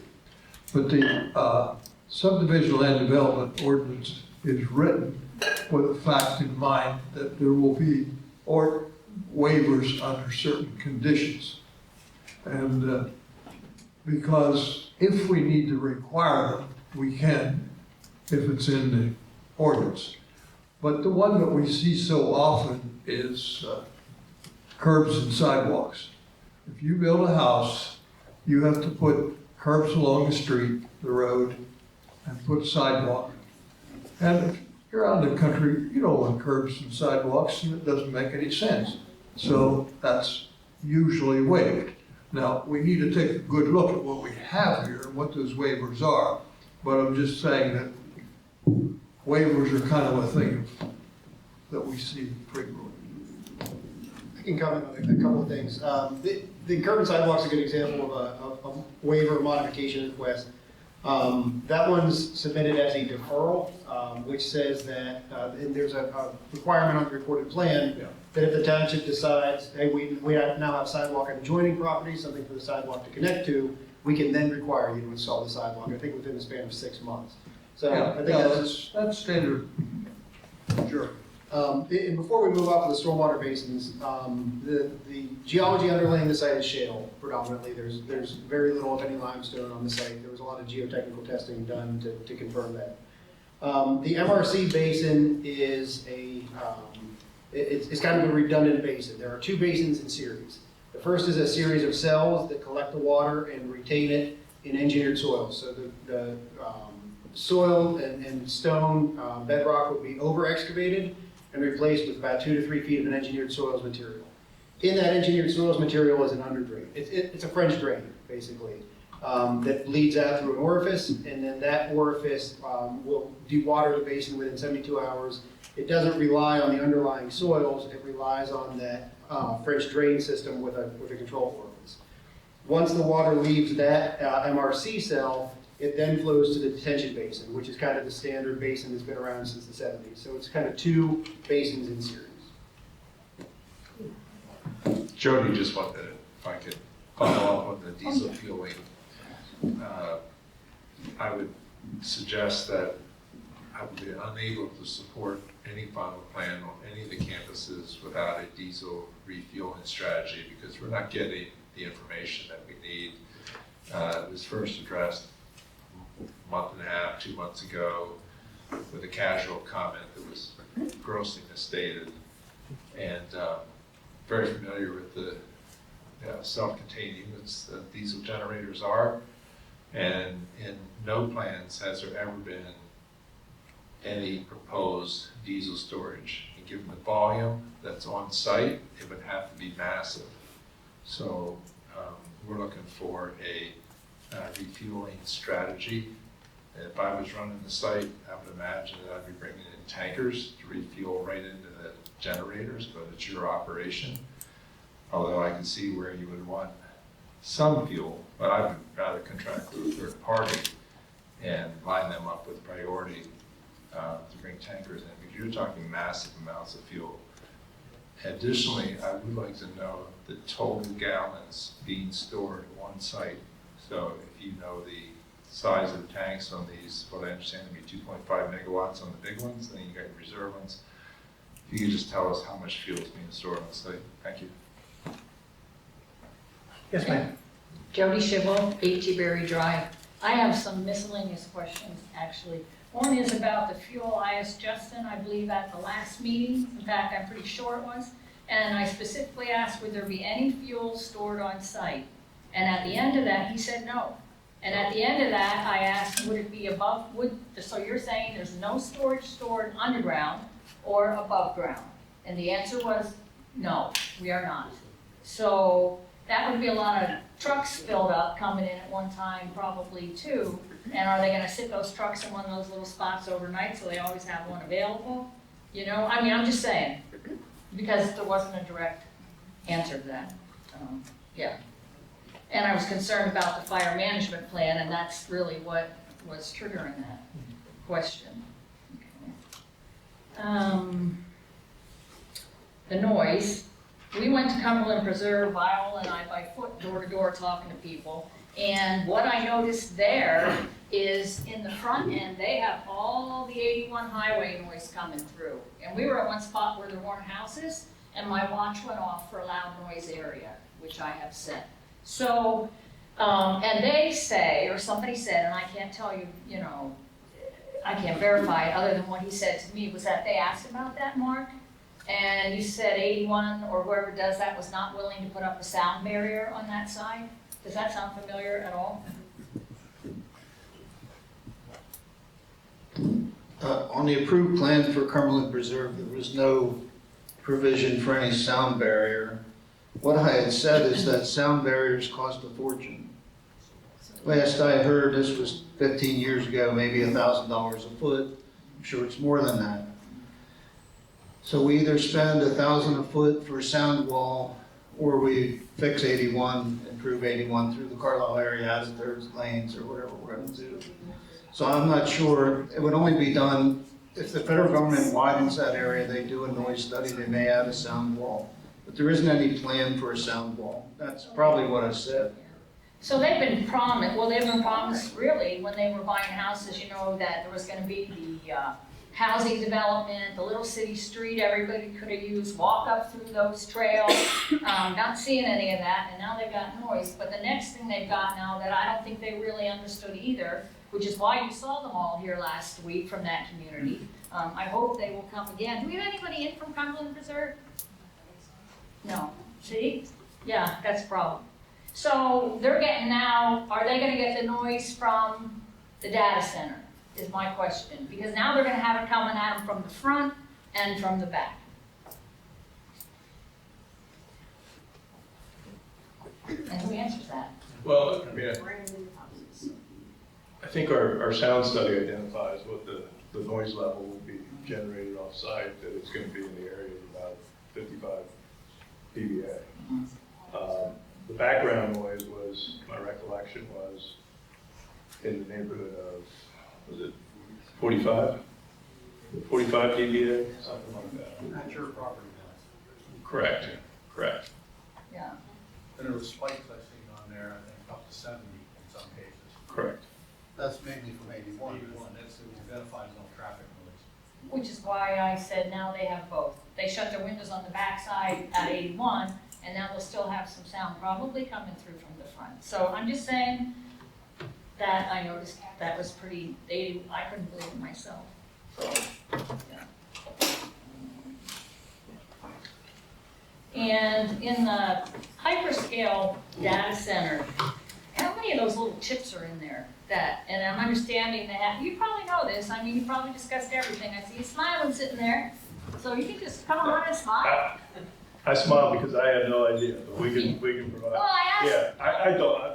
I'm a land use attorney. I don't know how many chips are in one of those buildings. Well, I asked that because I was reading about an issue with landfills and how full they are, and these, every 2 years or so, right, the chips need replaced. Is that, the servers need replaced? Yeah, they're not good forever. Yeah, so are there 1,000 in there, or one building, or 2,000, or, you know, so, and then who pays for that to the landfill? And what landfill are we using that's willing to take those type items? So there are questions I think we need to answer, because it's gonna be ongoing. And when generators break down and whatever else happens, I mean, they have chemicals in them. I'd be curious if those aren't recycled because of the precious metals in them. Well, whatever, I don't want them dumped in a pile on the ground, you know, or in a garbage can forever, that's gonna drain out into the That'd be a creek. question for the tenant, once we identify the tenant. But fair question, that probably should be answered before, you know, what landfill is gonna take them, and who's paying for it? Okay. And then I think I read somewhere during an outage, that all generators, the diesel ones, are allowed to be run, and that they frequently will exceed the allowable amount in an area for whatever it is with the DEP, for air quality. So, and that they often have to tell them about it. And I don't know what happens? Like, if it peaks over, are you just allowed, or is there an ordinance for that?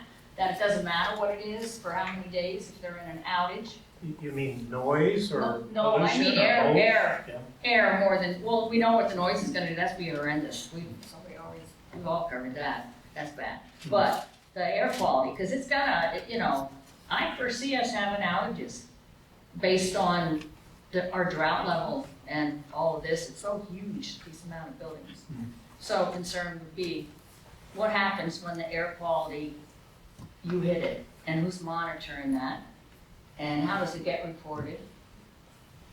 And do you really report it? Because we've seen, go ahead, I'm sorry. I'd be curious, that'd be a good question for PPL, since this is feeding off the 500 KVA line out there. You know, since it was put in the 60s, how often has the 500 KVA line gone down? They could tell you that probably. Because that line is, as they said, it would be something catastrophic for that line to go down. But now we've added all this to it. Yeah. Yeah, massive. And I believe they're also backfeeding this with that new line they're putting in that's coming across Tracy's property there, so they got redundant sources of power. But that's a question, you know, how often has this line gone down in the last, since 1960, 64? Yeah, and what happens when it does and they air Something ball bad and has top it? happened. Something really bad has happened at that point. Yeah, that's why I'm a little concerned about that emergency management plan. Okay, but that's on here. Okay. I might have one or two more. I did want to know about the fire process. We have to contract out to 4 companies, I think. And I know this isn't exactly part of the planning, but it kind of is. Who pays for that? Like when we have a fire and it's here, who pays for everything that was required? The amount of time they were there, the usage of whatever items, like is the township paying for that? Or is the township you contracted paying for that? And they send you a bill, or what goes on?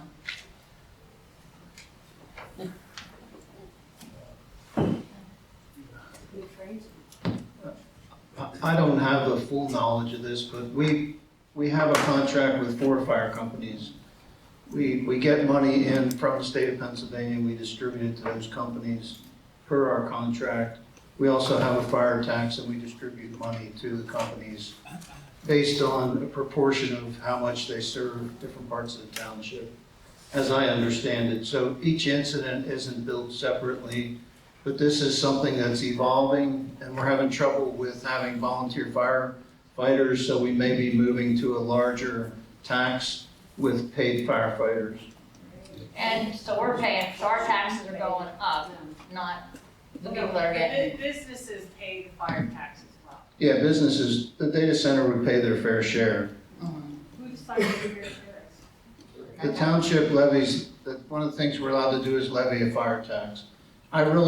This is not my area of expertise, but I'm just giving you a general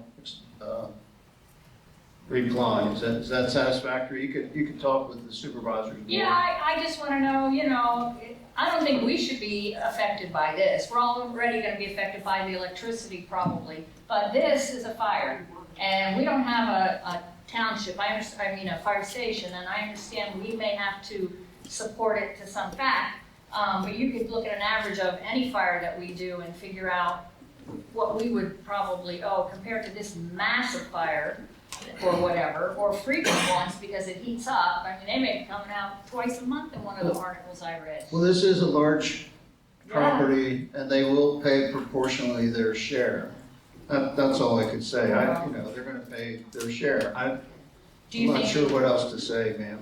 It isn't my Okay, area but of somebody expertise. should be presenting it to whoever decides how much is being paid out, who's gonna pay for this before one of them happened. And then if it's out of ridiculous, then we need to go back and talk to them or sue them, I don't care. You know, I don't think we should be paying that, other than what we would normally do for a fire. Because we're picking townships that don't have volunteers as it is, and we don't even have one. So, yeah, my concern. Okay, thanks. Thank you. In answer to your question about the servers, somebody will come in and purchase the servers, strip out the rare metals, usable metals, and the rest of it goes into the dump. That's as simple as it goes. It's more complex than that. No recycling or whatever is left, they'll recycle everything. Now, e-waste. As much as possible. Yeah. As for the fire protection in this area, back in the 50s, there were no fire companies in any townships. And overnight, fire companies sprang up. Farmers, businessmen, everybody in the community went together and built firehouses. They took old milk tankers and made water tankers. They took trucks and mounted pumps on the front bumper and ran them off of the engine. As the fire company, fire protection evolved in this county, we added equipment, we added facilities. And I can remember back, I think it was in the late 70s, early 80s, IBM come into New Kingston, built a big warehouse. It's going to be 4 or 5 stories tall. Nobody had a ladder truck except in the cities. IBM bought a ladder truck and gave it to, I don't remember if it was Silver Springs or New Kingston. So as things evolve, things get worked out. We don't have a crystal ball. So as we work through these plans and we see what is needed for fire protection, we will suggest to them, you know, if you want to come in here and do this, you're going to have to bring the things along that we don't have, or help to pay for it. And so as we work through these plans and see what's needed, we will make requirements for it. And that's why I'm bringing it up. And I Yep. appreciate that you did, but I'm giving you an answer of what I've seen in the 60-something years that I've lived here and watched things evolve. I mean, I can remember we didn't plow the roads. People want to talk about water quality in the Susquehanna River and the Chesapeake Bay. Well, how are you going to have water quality when you're salting the bay from both ends? Every time a snowflake comes, we run out here with these triaxle dump trucks and we salt the road from one end to the other. We used to drive on 1.5 inches of packed snow because we didn't want to wear out the cutting blades, the cutting edge on the snowplows. Well, now if we don't scrape the road clear to bare macadam and cover with salt and cinder, the lawyers are coming after just waiting for a wreck. And the way we cindered the roads was one supervisor drove the truck with the plow and another one stood in the back with a flat shovel and scattered cinders by hand. Well, now when you see the fire truck or the snow plow truck go through your development or on the road, they're spreading salt and cinder like it's ridiculous. So, but where I'm going with that is, things evolve as the need arises. So, if they're going to have a fire situation that we can't handle, they're going to have to help to handle it. Yes, sir. Kyle Gerber, 585 Bernheisel Bridge Road. First, I have a question to the township. This project is moving so quickly that it's really hard for residents to keep up. And one of the things that makes it specifically difficult is knowing what plans to ask for in right-to-know requests. So my question to the township is, would you guys consider making all plans submitted by the developer and any of the comment letters from HRG publicly available to us online via some type of file sharing system? I think that would help us to be a lot more prepared when we come to these meetings and have more insightful questions to ask. And from my perspective, it would also reduce the load on the township, who I would imagine is probably pretty swamped at the moment with a bunch of right-to-know requests that keep filing in. So I just wondered if that's something the township would be open to. I feel like it would be a big step forward towards the transparency of this process. Eileen or somebody want to comment on that? We could talk to the township solicitor about that idea. A lot of the plans that are submitted, in fact, all these plans are copyrighted. We're not allowed to release them online or through right to know. So our solicitor advises us what we can release and not release. So we could ask the solicitor if that's something the township wants to do. I'm not really in administration on this zoning. Yeah. I guess the question then would just be like anything that is like granted to us, like our right to access under right to know law, could that be made available to us kind of in real time as it comes out so that we don't have to kind of be like probing the township? Well, Eileen's here, she's the secretary, the supervisors are here, they heard what you said. I'll just leave it at that, if that's okay? No, that's fine, thank you. Yeah, second thing, kind of just a statement to the Planning Commission members.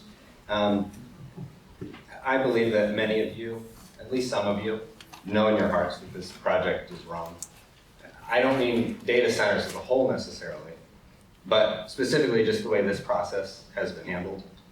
The general attitude around the project has kind of been that, well, this is just business as usual. But I don't think that's not true. This is not just business as usual, this is massive. It's unprecedented, it's not anything we've seen before. And then you guys now are being put in an awkward position where you're kind of cornered and forced to review things that are at a scale that you've never faced before, and at a pace that I think frankly is unreasonable. And so I just wanted to remind you that as far as I'm concerned, you don't need to say yes to this. I have a few reasons for why. Now, I know our ordinances permit this as a use by right, which that in and of itself is insane, and I fault the supervisor board for doing that to you, but here we are. But you are still the planning commission. This project looks nothing like what's in our comprehensive plan in Middlesex. It doesn't even look like anything that's in Cumberland County's comprehensive plan.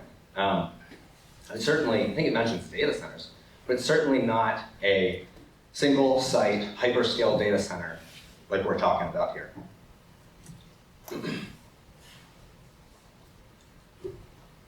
You, in addition to being the planning commission, are also trustees of the rights that are granted to Pennsylvanians in Article 1, Section 27 of the Pennsylvania Constitution.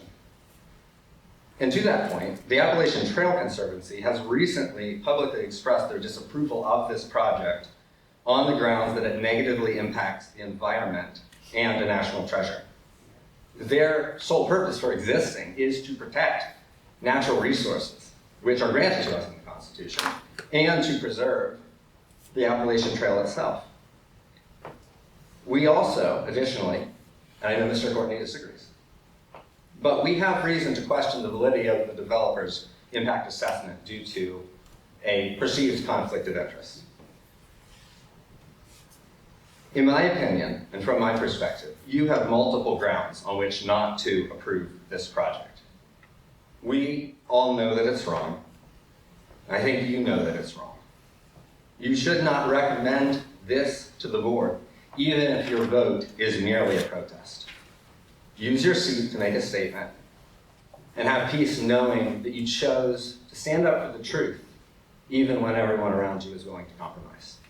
That's all I have to say.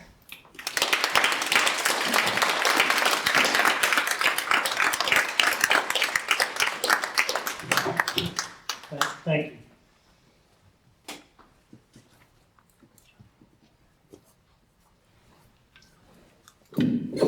Do you realize how many studies have been conducted regarding major construction projects and what happens when natural disasters strike? Have any of you ever experienced a true storm? First dam? Somebody been in real raining storm in this township? No.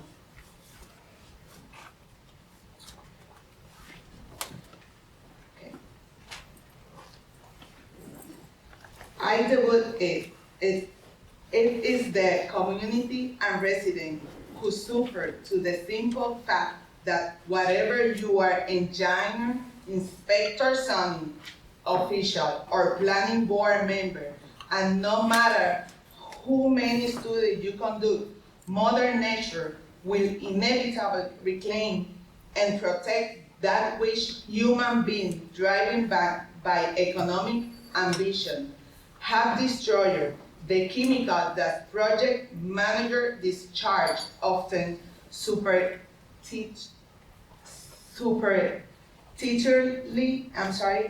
when no one is looking, inflict damage of the land and their air, damage that will only become apparent with the passage of time, long after you yourself have creased to a 60. Thank you.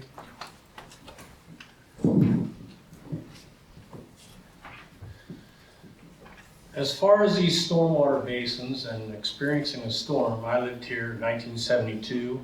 Hurricane Agnes came through, we got 12 inches of, we got a total of 21 inches, and 18 inches of it fell in about 12 hours. And in 1972, nobody knew what a retention pond was in this county or anywhere around. As I said about things evolving, back then, you built a building and you just built it. You wanted to build a house in this township, and a farmer wanted to sell an acre of ground to you, and you wanted to come in and destroy an acre of ground to build a house, because that's what you're doing. You're destroying a farm when you take an acre of ground and you build a house on it. You're taking that ground out of production. So, then we started having floods and runoff problems, so they designed retention ponds. Of course, they're not, if our engineers here, they're not retention ponds, they're stormwater management ponds. And this thing is, that's why all these are here. If they'd have built this in 72, there wouldn't have been a retention pond anywhere.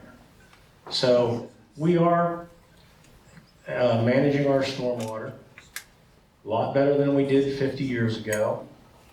And so, yes, in answer to your question about living through storms, we've had our share of storms here, and we've weathered them and made improvements.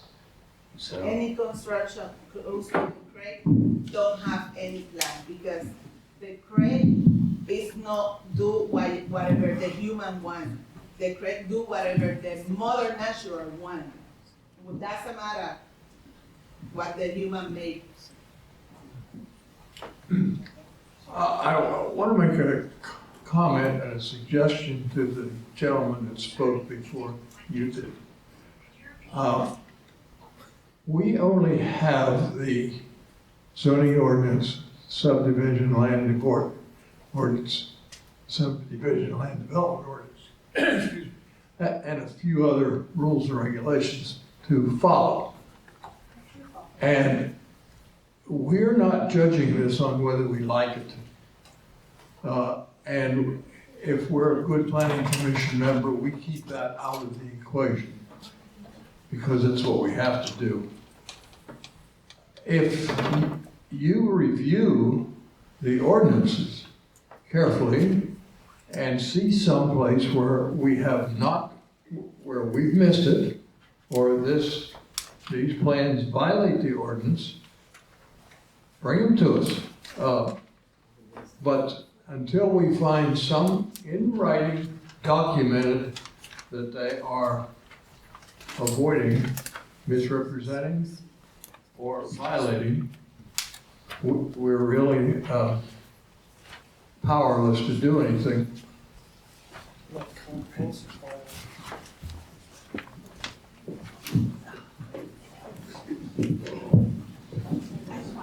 Yeah, usually we try to keep it to one speaker per evening, but as you were. Am I allowed to respond to that? Yeah.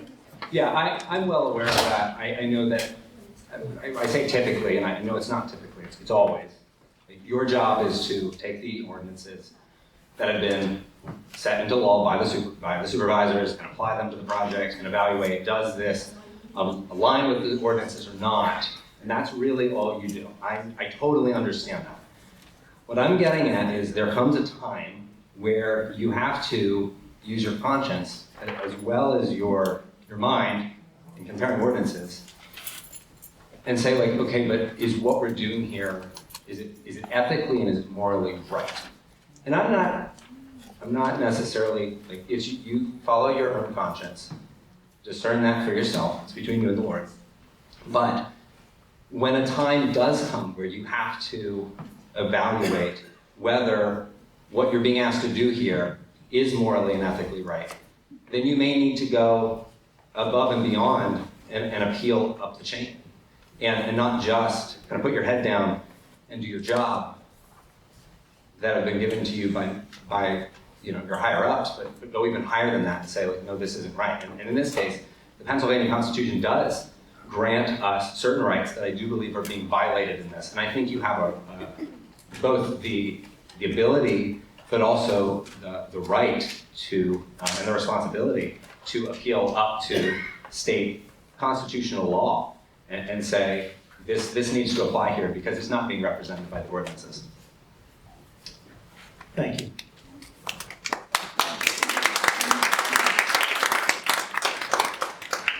Ashley Asper, 142 Corners Road.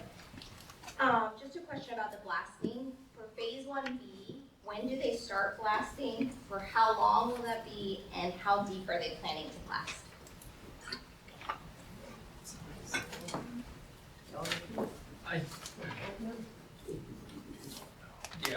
I don't know the depths. I think it's going to be pretty in line with what they've been doing.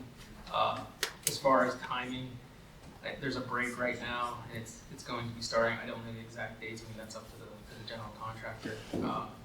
We do have the bi-weekly meetings. I'd say we can share that after the next bi-weekly when ourselves and the township is in attendance for the GC, and we can answer that question. So the next PC meeting, is that what you mean? Yeah, I believe that's after the next bi-weekly. Okay, so no blasting until then? I wouldn't say that. I don't know. It's on delay right now, but yeah. It's not voted on. Once it's not, they can't blast. Right? It shouldn't be So I blasted. guess we need unless there's a vote. clarification, can they start blasting now with the preliminary approval for 1B? Township. They don't know. Blasting's on pause for now. It's not being, we're not blasting. Why is that? They're waiting for NPDES approvals to continue blasting. Possibly at the end of this month, For 1B or 1A? 1B. Is that the permit that was? 1B has final approval, well, preliminary approval. With preliminary approval, they can blast at their own risk. So I answered it. Yeah, so how will we be notified though? Is that gonna go on the website for communication for the residents? They have a permit through DEP to blast I understand. from sun up to sundown. Yeah. So, I don't know, ma'am, about notifications.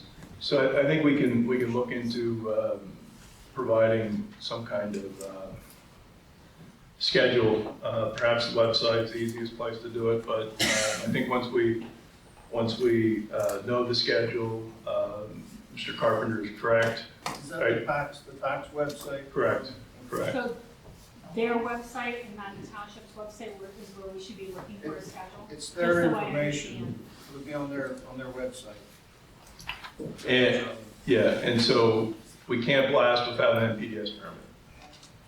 So, and we don't have the NPDES permit. Okay. And we're hopeful to receive it soon, but we don't have it yet. This is very practical because I'm trying to figure out when to paint the house. So it means a lot to those of us on the road. Thank you. Any final comments? Questions? Hi, my name is Carl Ray. I live in Country Manor, but I grew up at the end of Locust Point, right along the Conagwinet. It was my swimming pool as a kid. I'm an angler, I'm a hunter, and I very much so respect wildlife and our local ecosystem. I was unable to attend the prior meetings due to work. I run my own business, and in my free time, I also clean up the Conagwinet from tires, trash, glass, because that's where I played as a kid. I'm just curious as to the effect that this is going to have on our already shallow creek that is inches high.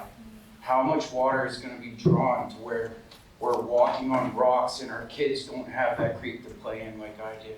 Or, what's it going to do to the wildlife and the ecosystem that's been here for hundreds of years? We talk about, my dad's an old school farmer who has been here since the 70s, 60s. This AI fake art crap has not been here that long. And yeah, it brings in revenue. Yeah, it puts money in people's pockets. Yeah, it funds stuff that people need money for. But the end result is that it destroys our environment. It destroys the creek. Where is that wildlife going to go once you deprive it of that watershed? And I'm sorry, but this this quite frankly makes me livid because this was literally my home and it has always been my home. And, you know, I never imagined not being able to fish the Conde Gwinnett or not being able to take my kids there to play. And is that the future that we're about to run into? All for some fake art? Like, I grew up, I didn't have a cell phone until I was 18. I played outside and I took care of the horses. Now it's give your kid an iPad and let them generate fake art. Like, that's the world we live in today. And that brings so much money that we're questioning whether it's okay to destroy our local land. All for a profit, all to fund whatever needs funded. And I understand that, but at the same time, I don't. So that's my question is, how long until the creek's completely dried up and the ecosystem starts being destroyed? Yeah. Could you, thank you for your question. We've covered this in some other meetings about the water usage. Sure, there will be no wells on site. In fact, as part of the plan approval for phase 1B, we required it to include a note on the plan that said that there would be no wells on site. There also will be no discharge of anything coming out of the data center into the Conde Gwinnett. The discharge will be treated to standards of the Middlesex Township Municipal Authority and then discharged. All of the water that will be utilized by the facility will be coming from the authority. And that water is all based on the current allocation that, and current wells that the authority already has, and the allocation that already has been approved by the Susquehanna River Basin Commission. So there is no water for this project that's being taken from the Conde Gwinnett. Okay, so this will not affect the levels of our creek. But it's coming out as gravel, correct? You guys are. It's coming out. It's not. No, there will be no wells on site. It will be coming from the existing well that the authority has and is already utilizing. When that well is run dry, where do you draw from that? We don't. So you're just gonna close down? So we have 400,000 gallons per day of water that's been allocated to the site. That's what we have to utilize. If the authority's well goes dry, right, that's a well that serves the township and other areas. Obviously, they'd have to find a new well because everybody would be affected. I don't know. Like I said, I missed the previous meetings, but I'm gonna try and make every one I can. It honestly makes me sick that this is even in question and that we're willing to destroy our homelands for a profit. That is sickening to me. And I grew up on a farm in this area, and this creek was my home. And they don't say the truth. That's what it They don't say the truth. And the answers Sir, obviously change too. how old are you? I'm 33. Okay. Well, I've been here for 68 years. And when I was young and old enough to play in the creek, we couldn't play in the Conde Gwinnett Creek because it was literally an open sewer. And everybody talks about the Lee Torque being such a great trout stream. Until 1980, the Lee Torque wasn't an open sewer, it was a clogged sewerway. And the Conde Gwinnett Creek had soap suds floating down from the Lee Torque Creek, clear down past Country Manor Trailer Park. So when people say that this county and the government doesn't do things to improve or protect the environment, I know the people that had to take an excavator and swamp pads and dig from Carlisle to where the Lee Torque dumps into the Conde Gwinnett and dig the silt out from the Carlisle sewer plant that didn't work. And you couldn't eat fish My dad and I would catch fish out of the creek. Our farm is along the Connequina Creek. The fish weren't fit to eat. They smelt like sewer when you pulled them out of the water.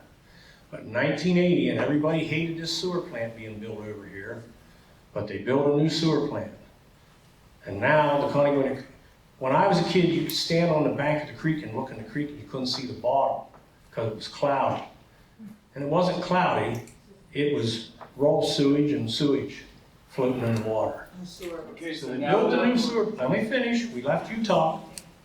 So we built a new sewer plant, and now the creek, you can stand on the bank and see the bottom on the other side. So I'm just telling you that there's been a lot of work done to preserve the Connequina Creek and bring it back to what it was, and we're not gonna let that be destroyed again. I hope so. Yes, ma'am. All right, Jocelyn, 454 Bernheisel Bridge Road. So I guess I just have two questions first. Mr. Courtney, can you clarify, just because this isn't my job, I don't know what this means. What is NPS approval? NPDS. NPDS. NPDES. ES. National Pollutant Discharge Elimination System, I think. Thank you. It's a permit for earth disturbance that DEP issues. And stormwater discharge. And stormwater discharge.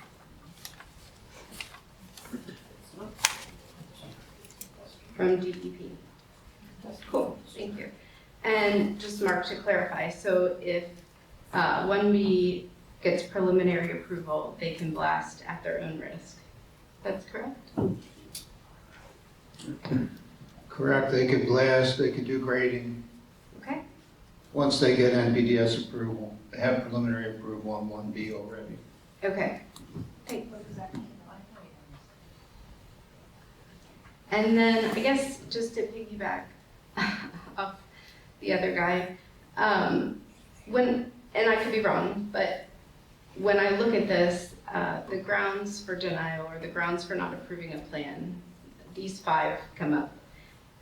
Inconsistency with the comprehensive plan, which we don't have. Adverse environmental and neighborhood impact, check. Infrastructure and public utilities burden, including the fire department, including the electricity, including water, check. Incompatibility with neighborhood characteristics, check. Lack of public benefit and support, check. So while I understand what Larry was saying about, you have to show that they were avoiding, misrepresenting, and violating, there also are other things that can be looked at, and this seems to be checking all the boxes. And I would encourage you, at the very least, to slow what's happening and make informed choices. Thanks. Okay, thank you. John, typically we don't go around. One question, I'll let it sit down. Is there or is there not a second well being drilled right now? Yes or no question, gang? Thank you. Yes, the municipal authority's been developing a second well for the last over a year. So that means if the current one goes dry, we have another, right? Yes, the municipal authority has redundancy in their water supply. Thank you. Charlie, would you have something? Look, so all of the things that Jocelyn, I didn't catch her last name, all the things that she mentioned, just all of those items go into, right, those are all public health, safety, welfare items, right? And every ordinance that is adopted in Pennsylvania has to protect, promote public health, safety, and welfare, right? That's the rational basis for the laws. So everything that she identified is baked into the standards that go into formatting, developing a stormwater management ordinance, putting together a zoning map, putting together a zoning ordinance, putting together all of the districts, the standards that go for in each district, the general regulations that apply to all uses, the specific standards that apply to particular uses. And in the context of the subdivision land development ordinance, all of the design standards, how you're supposed to design streets, how you're supposed to, lay out developments, how you're supposed to, provide for sewer, water, et cetera. All of those things are baked into the actual ordinances. And so that's why the review is, does this comply with our ordinances? Because the ordinances are what were put in place to protect and promote the public health, safety, and welfare. Now, everybody might not agree that maybe some of the standards should be different, but those are the standards, right? And so all of the things that are mentioned, they are all baked into what this planning commission reviews and evaluates, for every project. That is how ordinances then, you take a policy statement and you reduce it to a set of standards, and then you enforce those standards. John, Yes, sir. all of our municipal water does not come from one well. We currently use a well in Middlesex. Two The second well, huh? There are 2 wells in South Middlesex. Well, let me finish. We have one well that's online in Middlesex Township. We have a second well drilled, and it will soon be coming online. In Middlesex Township? Yes. And then we also get water from South Middleton Township. My understanding, the last time I talked to Rory, we have the capacity to supply 2 million gallons of water a day in Middlesex Township. We are currently using 1 million gallons. They are going to be allotted 400,000 gallons a day on the days that they need it. So we have 600,000 in reserve at this point before the second well comes online. So if they hit their magic number, and I heard that the switch is gonna be turned off, so they'll have to use their storage tanks. Yes. While they're filling their storage tanks, does that still come out of the 400,000 gallons? They can only draw 400,000 gallons a But they've day. already hit their 400,000 gallons. Switch turns off. Now they have to pull out of their They'll have to pull tanks. out of their supply. They can't take 400 and, they can't go up to 500,000 a day from us. They can only take 400,000 out of the public supply. If they go over 400,000, they'll have to pull out of their supply they have on site. What company? 14 million gallons Meadow of supply. Sewer Company, the same company who drain Clark water for Country Minor West. The Middlesex Municipal supplies the meadows. And then you have your own sewer plant. Meadow is the owner because the small plant, the small plant who drain the water. That's privately owned. Your sewer is a privately owned facility. Is for Meadow Sewer Plant Yes. Company? I don't know what the name of it is. Yeah, the Meadow Sewer. Well, anyhow, they only treat the sewer. They're getting, your water comes from Middlesex Municipal. Yeah, they Authority. drain the water for Meadow too, for Meadow community and other community, not only for my community.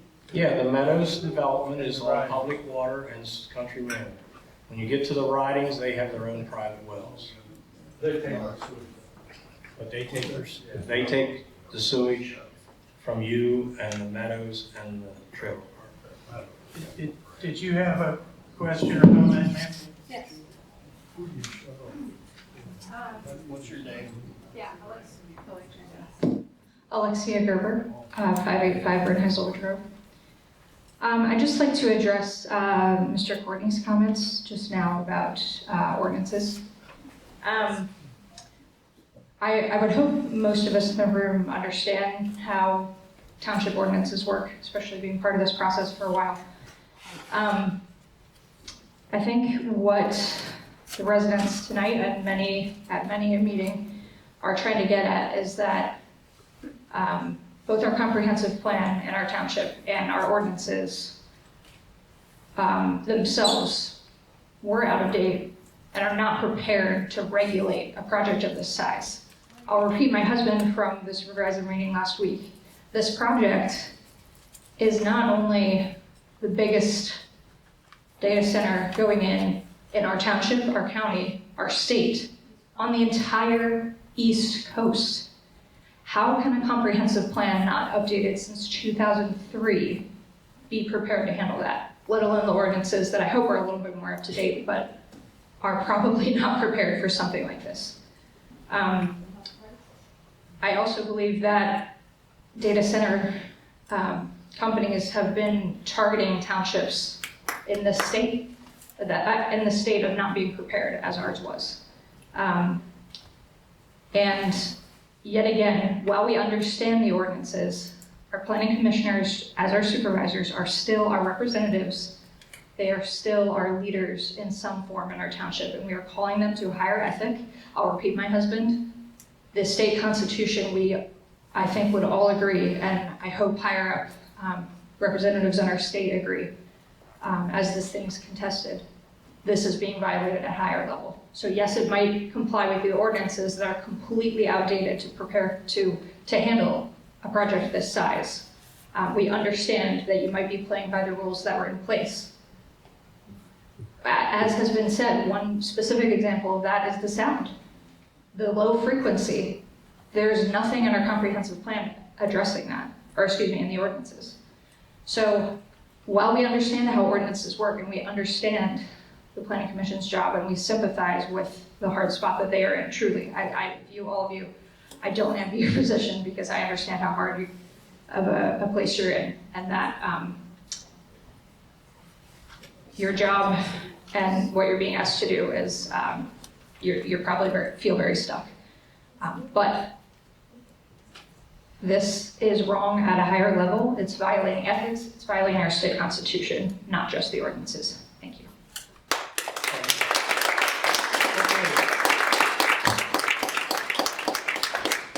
I'd like to wrap things up. The only other comment, well, before we finish up, any final thoughts? No. Charlie or Nick? Do we have any township informational comments, Mark? No, unless you have any questions.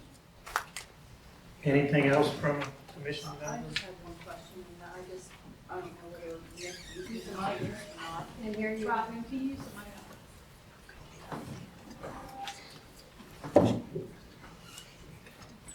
I just have one question. If Justin were here, I would ask him this.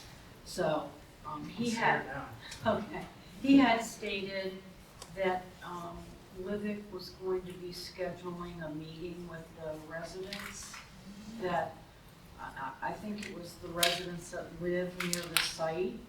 Has that been scheduled? So I'm gonna give you a slight correction. Okay. Powerhouse. Oh, Will be Powerhouse. Powerhouse is going to set up that meeting, PA Data Center Partners, we'll be setting that meeting up. I know where Livick is pressing our team to get that set up promptly. That's all I think it's gonna happen very soon, I don't know the specifics of it, but yeah. They wanna get it set up as soon as possible, because we know there's some questions we need to answer, so yeah. Okay. We're on it, yeah. All right, thank you. How much longer do we have to wait for that? I mean, they're represented here, can we ask them? They're here. Good.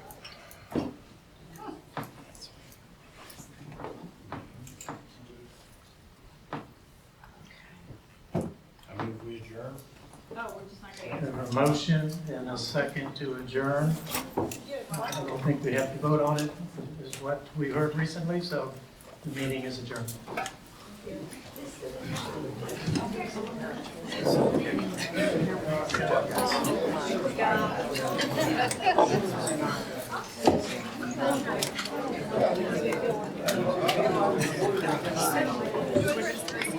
Excuse me. Am I able to say one more statement? And this is in regards to Country Parkway. It's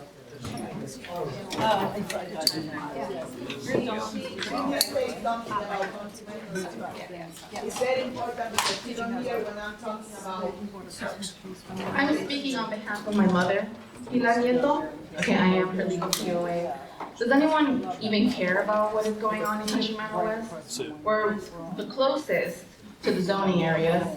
When the bombs blast, our homes shake. I have pots for my plants outside that fall. I have a newborn baby that cries, okay?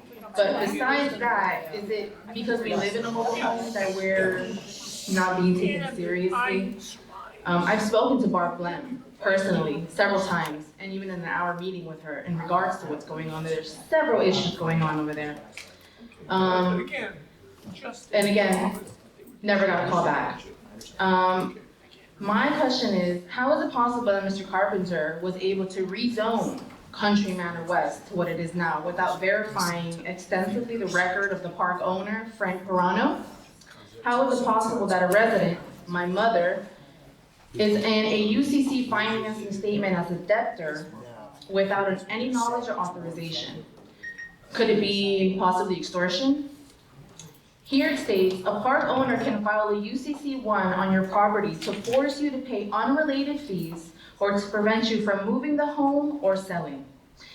It is a form of harassment or intended to cloud the title of the home, making the residents in that park impossible to move or to be in a form of eviction.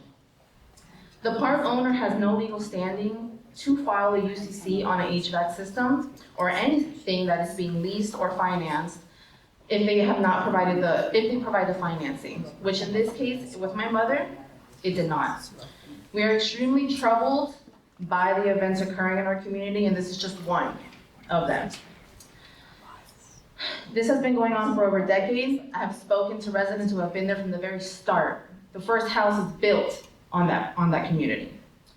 And I would just like to inform you that we will be continuing our private investigation, and if needed, we'll be contacting our lawyer and the state attorney general as these issues continue to occur.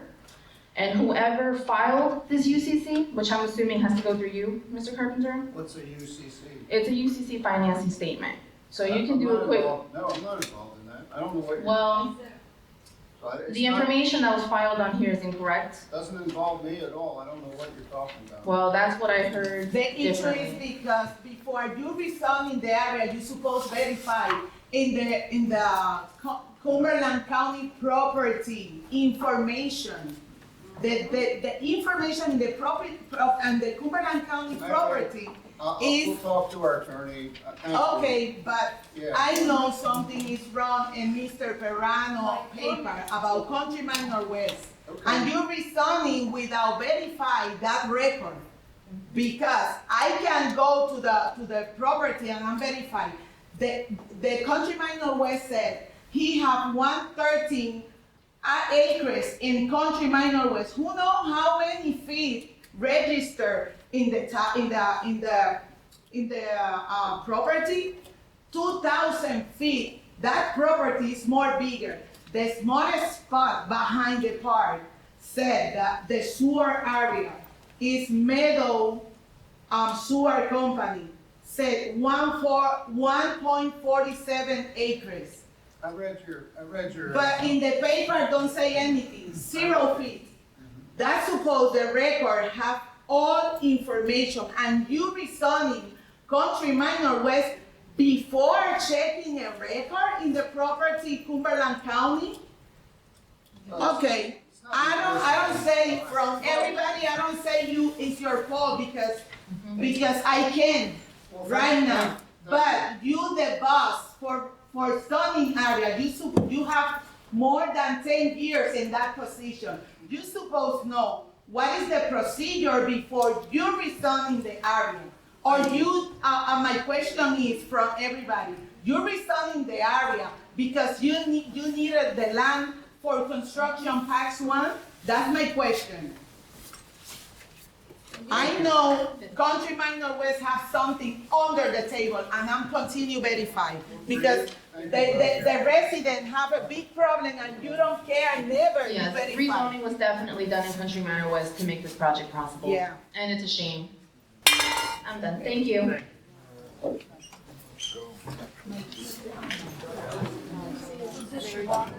That's my water. Thank you, everybody.